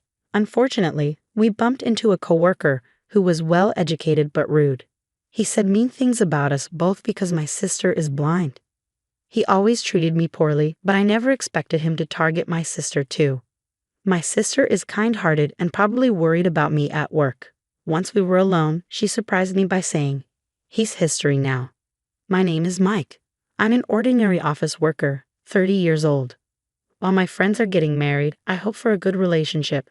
Right now, I'm shopping with my blind sister, Sarah. She's been beautiful and kind since we were kids, and she's my pride and joy. Our parents died in a car crash 12 years ago when I was in high school and Sarah was in middle school. It was their wedding anniversary, and we were going out to eat when a drunk driver hit us. Dad was driving, and a pickup truck crashed into us, changing our lives forever. After that, it was just Sarah and me. The accident hurt Sarah badly, making her blind. School became tough for her, and she started skipping because she worried about what others thought. Somehow, her teachers and I managed to help her finish school. She looked so guilty, but she's always been the best sister. The teacher and I tried to make things easier for Sarah so she wouldn't feel too overwhelmed. Looking back, I realized we were lucky to have such a great teacher. Thanks to Sarah's determination, she got into a high school that provided excellent support for her needs. I know she goes through a lot, and she must have her own struggles. After the accident, when we both felt down, I was anxious about the future and didn't know what to do. But as Sarah started feeling better, I promised myself to protect her and started working part-time while in high school. Sarah, not wanting to worry me, tried to manage everything herself at home. She's become much stronger compared to when she used to cry a lot. Today is her birthday, and she finally got to go shopping, something she's been wanting to do for a long time. By the way, is it okay that you took the day off today? It's fine. I cleared my schedule a month ago for my sister's birthday. Really? Thanks. I didn't want Sarah to feel responsible for me, so I never talked about my work struggles at home. However, Sarah is sensitive and perceptive about people's feelings. She noticed I've been stressed from work. Hey, big brother, don't push yourself too hard. You look tired. Let's forget everything today and do whatever you like. Okay, got it. Today, I'm going to be totally selfish. I'll make all your wishes come true. Sarah often senses how I'm feeling and expresses concern for my health. Lately, work has been really stressful. I'm doing all of this to make Sarah happy, yet I end up worrying her. What am I doing? While thinking about this, I headed to the store Sarah wanted to visit. Usually I work in the human resources department at a certain company. I've been there since I graduated and feel grateful for the company. However, there's a troublesome person at work who is the source of my stress. Oh look, if it isn't Mike, the familiar face dragging us down. Don't you get that having someone with a degree from any college like yours in HR lowers our standards? Morning, Keith. Huh, bet you're too dumb to even realize you're out of place. Keith is a colleague who boasts about his high education. We started at the same time and are the same age, but he often mocks me. Hey Mike, you okay? Did Keith say something to you again? Morning, Nancy. I'm fine. You know, it's the usual stuff. Nancy is a female employee known for her beauty, inside and outside the company. She's 2 years older and has always been concerned about me because I often receive sarcastic comments from Keith. But I can't talk to Nancy casually. I feel the stares from others around us when we talk. She's popular not only in our department but throughout the company, having many fans. Being less educated, I'm seen as a mismatch to everyone. Keith also likes Nancy and often uses me as a pawn in his efforts to impress her, saying things like, "Manager, since Mike was late, I took over and completed the editing of the template and the application for the recruitment grant." "Oh, thanks, Keith. You're so reliable, unlike Mike." "Hey, Mike, it's good to be thorough, but you need to think more about efficiency." "No, but I was about an hour away from finishing the recruitment grant application when Keith took over." "Wait a minute. Hey, stop making baseless accusations. It's disgraceful. The manager is giving you advice because he cares about you. Can't you just accept it?" But this is how my achievements are always snatched away by Keith. "Mike, Keith gets along well. I'm heading out." "Mike, why don't you learn how to work from Keith? Anyway, good luck." There you have it, Mike. You should learn to work more efficiently like me. Since then, the reputation that I can't do my job well has spread, not only in HR but also to other departments. Because of these rumors, my standing within the company has steadily declined. No way, this isn't good. At this rate, not only a promotion but even a raise is doubtful, and I've wanted to renovate the house for Sarah's sake. Huh? Mike, what are you doing here? Aunt Nancy, you know, right? My reputation is bad. Oh, don't worry about that. People who have worked with you know that you do your job carefully and diligently. It really boosts my confidence to hear you say that, Nancy. Really, if I can help in any way, just let me know. Thank you. I'll try to push a little harder. Yeah, I'm rooting for you. Despite these circumstances and to avoid worrying Sarah, I kept working hard. Then one day, when we were out shopping at the mall for Sarah's birthday, I ran into Nancy. Huh, isn't that Mike? Well, what a coincidence. Oh, Nancy, hello. Well, it's fresh to see you outside of work, Mike. Oh, who is this with you? Huh? Oh, this is my sister. It's her birthday today, and we're out shopping. Really? Nice to meet you. I'm Nancy, Mike's colleague from work. Hello, I'm his sister, Sarah. He's always talking about how much you help him. Seeing that Sarah didn't make eye contact and noticing the cane she was holding, I decided to explain. Actually, Sarah is blind, Nancy. I'm sorry if we surprised you. Oh no, not at all. I am surprised not at you, Sarah, but at you, Mike, because you never mentioned it at work. Huh, you said it's okay because when I'm feeling sick, people at work understand and you can easily leave early. Really? That explains why you sometimes leave suddenly, saying it's for a doctor's appointment. Yeah, well, I say that because I don't want people to make a big deal out of it, Nancy. Mike, I wish you would have told me. Huh? No, it's nothing. But Sarah, it's your birthday today, right? Happy birthday. Thank you, Nancy. Are you also here to shop today? Yeah, I thought I'd see a movie and do some shopping. I was surprised to see you, Mike. Sorry for suddenly calling now. No, not at all. Knowing that you come to places like this makes me feel closer to you. What do you mean? I thought someone as unattainable as you wouldn't come here. What? I come here often. It's rare my brother is all mushy around a lady. What? I'm not mushy at all, really. Sarah, what's Mike usually like? Well, he's quite reserved at work, and it's hard to get a read on him. Oh, I see. He's always been a bit of a loner, kind of gloomy or maybe introverted. Hey, that's mostly insults at the end. Haha. You guys are close, huh? Though it was surprising to meet Nancy unexpectedly, Sarah and Nancy quickly hit it off and started to get along well as they chatted.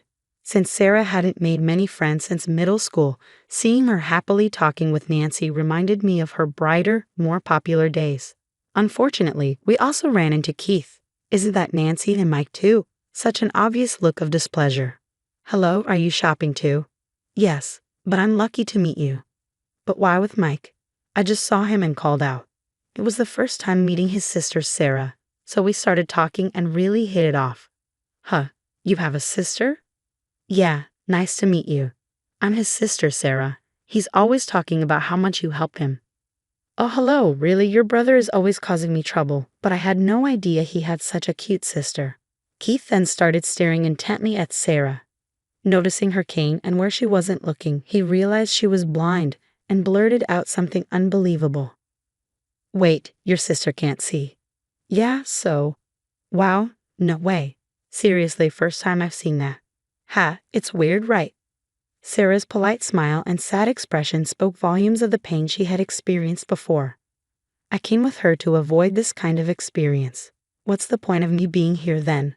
I was incredibly frustrated, but Keith's taunting continued. Weird, more like, I didn't think both siblings would be defective. What? Hey, what do you mean by that? Just what I said. You're dumb, and your sister's blind, right? Perfectly defective siblings, dude. Even if that's a joke, it's not funny. A joke? As if. Your parents must have some serious issues too, considering they have kids like you. Leave their parents out of this. You guys are victims too, right? Pathetic. This is why careless parenting leads to bottom feeders being born into society. Keith was not only looking down on me and Sarah as defective, but also began mocking our parents. I couldn't take it anymore. Hey, that's enough. The way you look down on others just shows how poorly raised you are. Huh? What did you say, you bastard? I could endure your insults towards me. I won't allow you to mock Sarah and our parents. Oh, what's that? You want to go? Just as I was about to lose it and throw a punch, Sarah stopped me. Mike, stop. Your voice is loud, and people around us are looking. Can we stop this now? Huh? Sarah managed to calm me down, and somehow the situation cooled off. Keith was still mumbling something, but Nancy quickly dismissed him with a sharp knock it off, and he finally left. To regain my composure, I left Sarah with Nancy for a moment and went to the restroom to cool off my head. Then it was just Sarah and Nancy. That was intense. I've never seen Mike make such a face before. I'm sorry for dragging you into this, Nancy, and now I'm even taking up your time. Is the movie still okay? Oh no, don't worry about it. It's not your fault, Sarah. I was actually going to see a movie I've already watched, so it's totally fine. Is that so? But Mike is really family-oriented, isn't he? He takes on too much. I've noticed it even more lately. Ever since our parents passed away, Mike hasn't smiled as much as he used to. Your parents passed away? Yes. We really haven't talked about it, have we? They died in a car accident when we were still students. I lost my sight in that accident. Mike was lucky to escape with only minor injuries. That's awful, but I knew something was off with Mike lately. I'm glad to know why. Because I think that person is the cause of Mike's stress. I sort of understand these things since I lost my sight. I've become extra sensitive to other things. I kind of knew Mike was down because of that stress from work. Is that so? But he tries not to worry me about it and doesn't talk much when I ask. He's always said he didn't need many friends, just a few understanding ones. He's probably not great at socializing. I kind of get it now. He must be on the verge of exploding, especially with that guy at work. True, but don't worry anymore.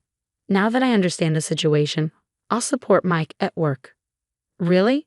If you're on his side, I might feel a lot more secure. Sorry for being so familiar, though we just met today.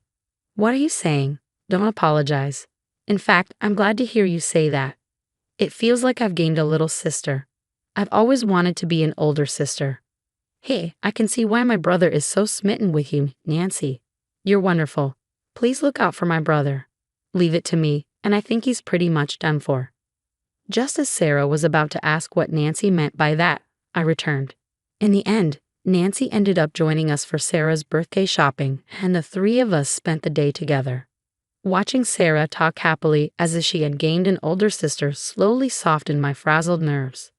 When was the last time I saw her this happy? I felt a bit guilty, wondering if I had been too caught up in my own life to keep Sarah smiling. Maybe getting out more often isn't such a bad idea. With that thought, we visited all the places Sarah wanted to go and then followed Nancy, who knew about stylish cafes, to a coffee shop just a short walk from the mall. Ah, what a fun day, Nancy. Thank you so much for today. Oh, it was nothing. It was much more fun than spending my day off alone. Thank you. I'm sorry you had to stick with us until the end. Don't worry about it at all. And Mike, if you have trouble at work, you need to speak up sooner. Because Sarah is here too, and if you're hurting, it makes her sad as well. You need to deal with any stress from work before you bring it home. I'm always here to listen to your complaints, Mike. Nancy, thank you. Oh, if only Nancy were my big sister. Hey, Sarah, what are you suddenly saying? Did you spit out your coffee, Mike? It didn't get on my clothes, did it? Sorry, but that's not the point. I wished, too, if only Sarah were my little sister. Now, see you two. Hey, so that tumultuous day off came to an end. Who would have thought I'd run into a colleague from work like that? I really felt the popularity of the shopping mall all over again. Later, I was summoned by my manager and had to go to the COO's, Chief Operating Officer, office, trembling with fear that Keith might have reported our last encounter to the manager, leading to my dismissal. I knocked on the door. May I come in? Come in. What's this about, if I may ask?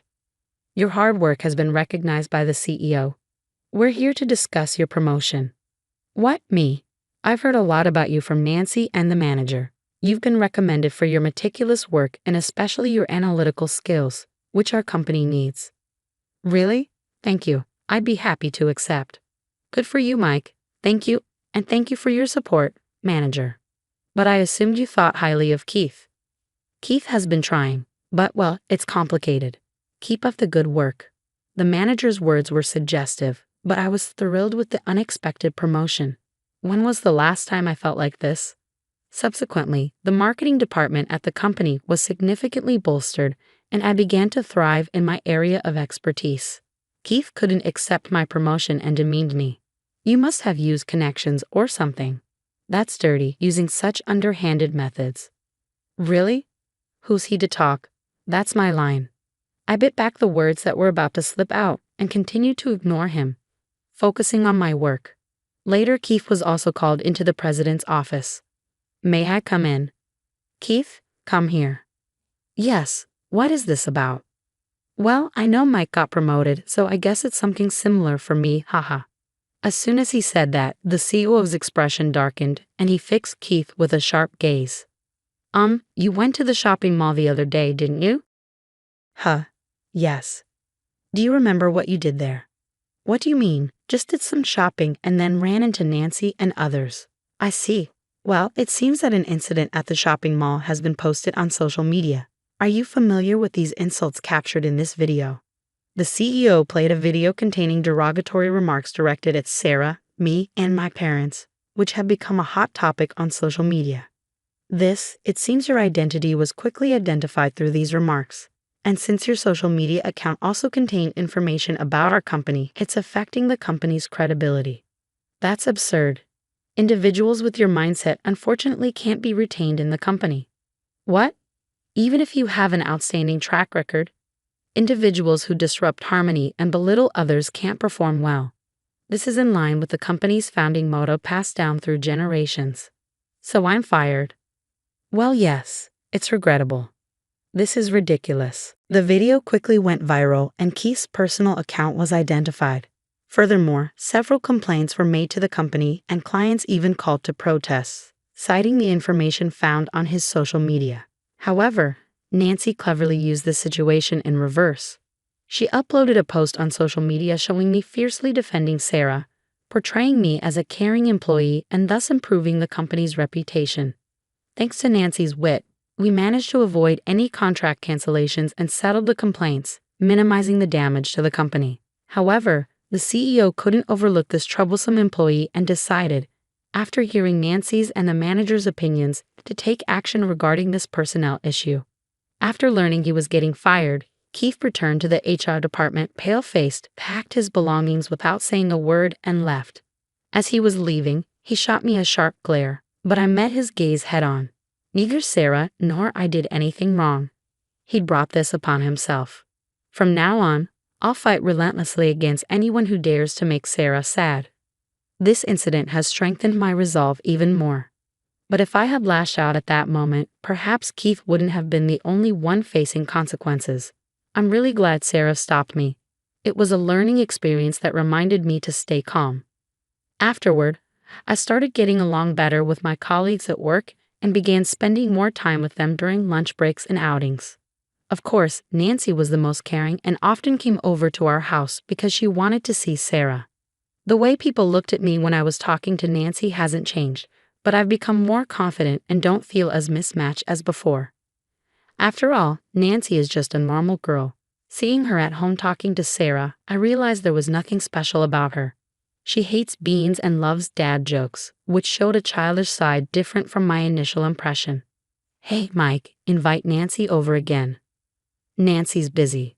Don't ask too much. But Nancy said she's looking forward to coming here. That's just polite talk, right? She wouldn't say she doesn't want to come. Plus, with you here, she probably wants to have fun, talking girl to girl. Really? Is that all? What if maybe Nancy really wants to see you? What are you suddenly saying? Did you spit out your coffee again? Seriously. That means if Nancy didn't like you, she wouldn't come over so often, just because I'm here. No way. Nancy, a beauty like her into me. Impossible. What about you, Mike? Don't you like Nancy? Well, of course. I think she's beautiful and great, and yeah, I would like to date her. Hey, he finally said it. Hey, Nancy, great news. Then suddenly, Nancy, who had been hiding, emerged with a blushing face. Really? You two are such a handful, grown-ups and still needing my help. Hey, what, Nancy? Why are you here? Sorry, I was planning to confess with Sarah's help, but I didn't expect it to turn out like this. And like that, with Sarah's support, Nancy and I started dating. Since we decided to be together, the three of us began doing more things together. We even renovated the house that I had always wanted to remodel, and Nancy moved in to live with us. Life seemed tough, dark, and harsh up until now, but in the last few days since that incident, it feels like my life has changed dramatically again. I have more to protect now and must work even harder. Nancy and I got engaged recently, and we plan to have our wedding next year. From now on, I want us to face any difficulties together, not alone. We hope to share the happy times among the three of us and share the hardships too. I hope to show Sarah a happy life, let her feel it, and inspire her to live brightly and find someone great for herself someday. I have a twin sister, Michelle, and our parents always liked her more than me. I used to think that's just how families are supposed to be. A close family is a wonderful thing, something to treasure. But I can only say that if my own family cherishes me. Some people who get lots of love from their families might think this way, but it's different for me. I can't remember ever feeling loved by my family. My name is Harper and I'm 30 years old, still not married. From where I stand, my family might seem close, but I rarely felt happy with them. Michelle was always beautiful and smart.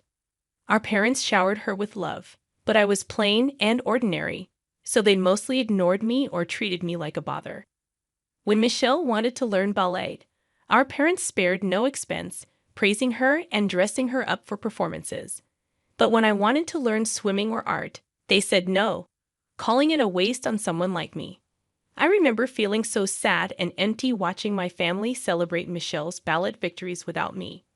But despite all the money they spent on her ballet, Michelle suddenly quit when she started high school, and our parents didn't object. When it was time for college, our parents favored Michelle again. She wanted to go to a private women's college in the city, and they promised to cover all her expenses without her needing scholarships or a job. They were cheerful about it, as always. However, when it came to my education, my aspirations were never considered. My parents thought graduating from high school was enough for me. Whenever I talked about going to college, they'd say, "We let you finish high school, be thankful for that, and get a job after graduation."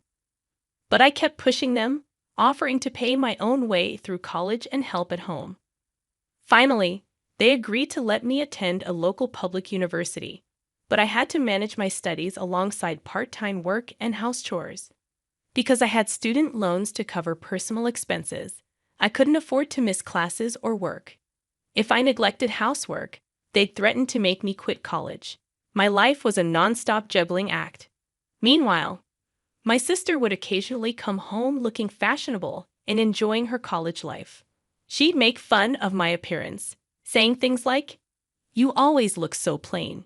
If I looked like you, I'd be too embarrassed to leave the house."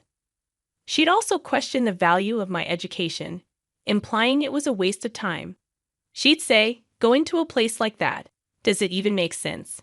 Hearing her remarks hurt, especially because our neighbors praised her beauty, which made our parents proud. I used to feel deeply wounded by these thoughtless comments when I was younger. Now I'm so used to it that I hardly feel anything anymore. Despite enduring such unfair treatment, the stormy 2 years of college went by, and both my sister and I graduated. For my sister's graduation, the rest of the family went on an overseas trip, and splurged on designer bags. These celebrations had nothing to do with me.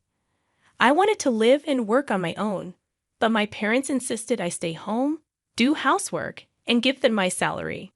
Luckily, I got a job offer from a company that I could commute to by car, even though it was quite far.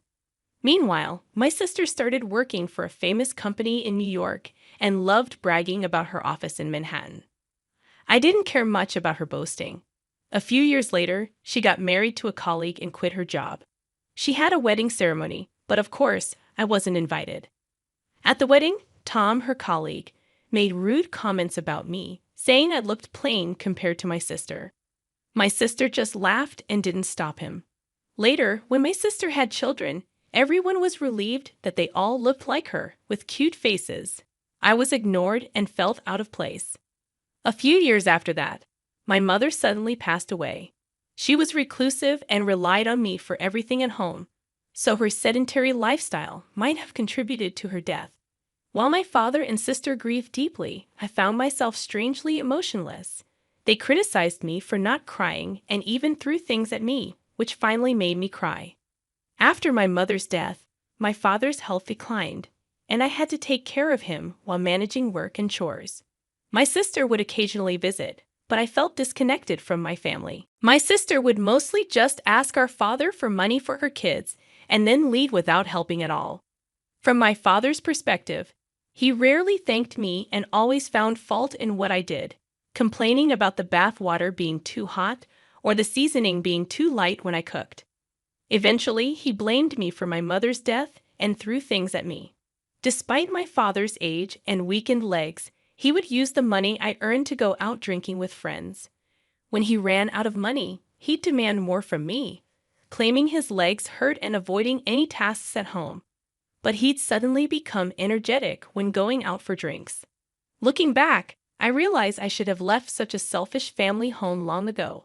But after enduring unreasonable treatment and verbal abuse from my family since childhood, I thought it was normal. I became numb to the abnormality and never considered moving out and living on my own. Then one day, I received an unexpected call from my sister. Before I could even say hello, she started yelling at me, asking how long I planned to squat in our family home. She announced that she had decided to come live with Dad. My sister suddenly called me and demanded that I move out immediately. She accused me of lingering at home to live comfortably off our mother's inheritance. This accusation troubled me because I didn't know about any inheritance. I decided to ask my father about it. When I confronted my father, he looked at me disdainfully and confirmed that he was indeed planning to live with my sister. He said he couldn't tolerate living with someone like me who couldn't do housework properly or get the bathwater temperature right. He praised my sister for offering to take care of him and surround him with his cute grandchildren. He criticized me for underperforming since childhood, not getting married, and spending money at home. He declared that he was cutting ties with me and told me to go somewhere else. I was deeply hurt by my father's harsh words, questioning if I was really just someone who spent the family's money. Despite my doubts, I finally made up my mind.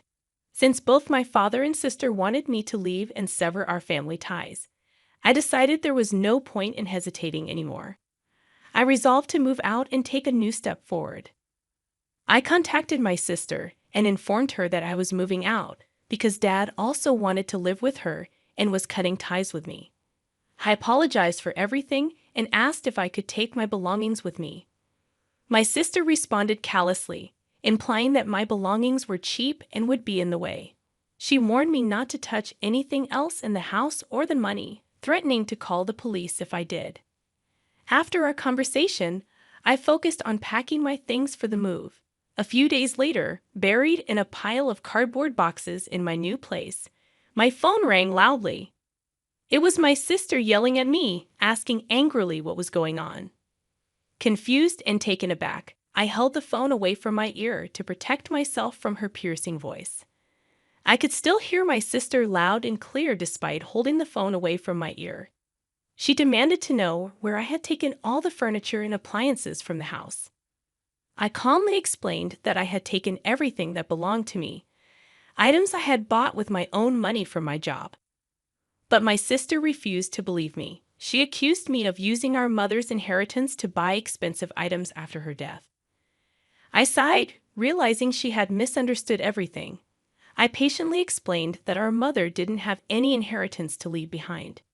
She was just a regular housewife, and there was no way she could have left the amount my sister imagined. My sister, still confused, angrily insisted that all the furniture and appliances were replaced with new ones after our mother passed away and accused me of using our mother's supposed inheritance. I reiterated that I had purchased everything with my own salary to save time and manage the housework after our mother's death. Despite my explanations, my sister continued to believe otherwise, unable to accept the reality. As I tried to explain calmly, my sister remained unconvinced. She questioned me about the car that had been at our house for a long time, assuming it belonged to our family. I clarified that the car was actually in my name and had been for a while. My sister refused to believe me and accused me of lying. She expressed frustration, revealing that she had quit her job and used up all her savings, believing that we could live comfortably off our mother's supposed inheritance. Now feeling stranded without transportation, she blamed me for her predicament. I was overwhelmed by my sister's selfishness and tried to reason with her, explaining that there was no inheritance and that she had misunderstood everything. However, she seemed fixated on the idea of living luxuriously off our mother's non-existent inheritance. Despite her ongoing rant, I felt I needed to tell her one more important thing. I asked if she knew about Dad's debt. However, it seems my response was, as I suspected. My sister was shocked when I mentioned our father's debt, indicating she had no prior knowledge of it. Our parents had kept the existence of this debt hidden from her. Despite not being wealthy, our family often lived beyond our means, relying heavily on loans to cover expenses, particularly for my sister's needs like ballet lessons and college tuition. I pointed out that since my sister wanted Dad to live comfortably without worries, she should also take responsibility for the debt incurred for her benefit. I sarcastically praised her as a wonderful daughter for not wanting Dad to worry about the debt. My intentional sarcasm infuriated my sister further, and she accused me of mocking her. She continued to believe that I must have secretly used our mother's inheritance to afford the high-end electronics and furniture, despite my explanations. Feeling frustrated, she also criticized my job at an unknown company, implying that I looked down on her job and made fun of it. As my sister continued to berate me, she displayed a clear lack of understanding of my career. She assumed I worked at some unimpressive, unknown company doing a mediocre job. However, I actually work at a financial firm, which is a foreign multinational company. Her confusion about the term foreign indicated her limited knowledge, likely because our family wasn't adept at foreign languages. They often trivialized things they didn't understand or hadn't heard of before. In reality, the company I work for is well known globally, something that anyone with basic general knowledge would recognize. Despite their constant belittling and assumption of my incompetence, I excelled in my studies, particularly in Spanish. I attended college to further my studies in Spanish, and by the time I graduated, I was fluent enough to communicate professionally. My job at the multinational company is demanding but rewarding, allowing me to earn a comfortable salary. Unfortunately, my parents and sister never took an interest in my achievements or cared to understand my capabilities.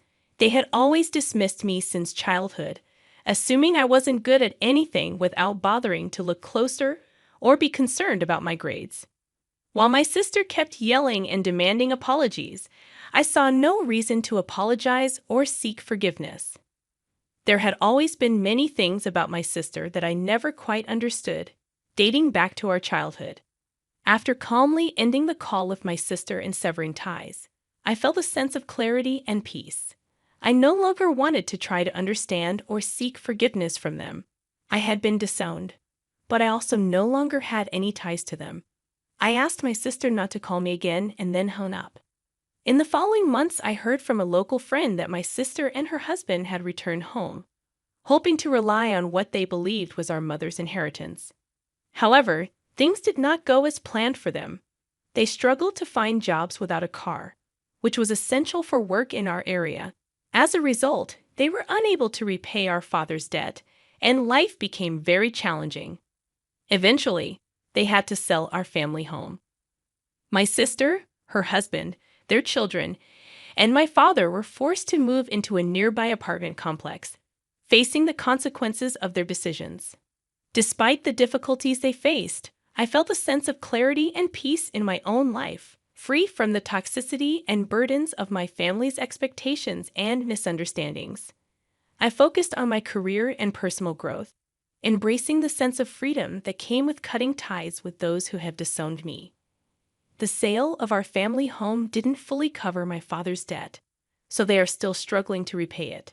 The financial strain, combined with living in a cramped apartment, has taken a toll on their family relationships.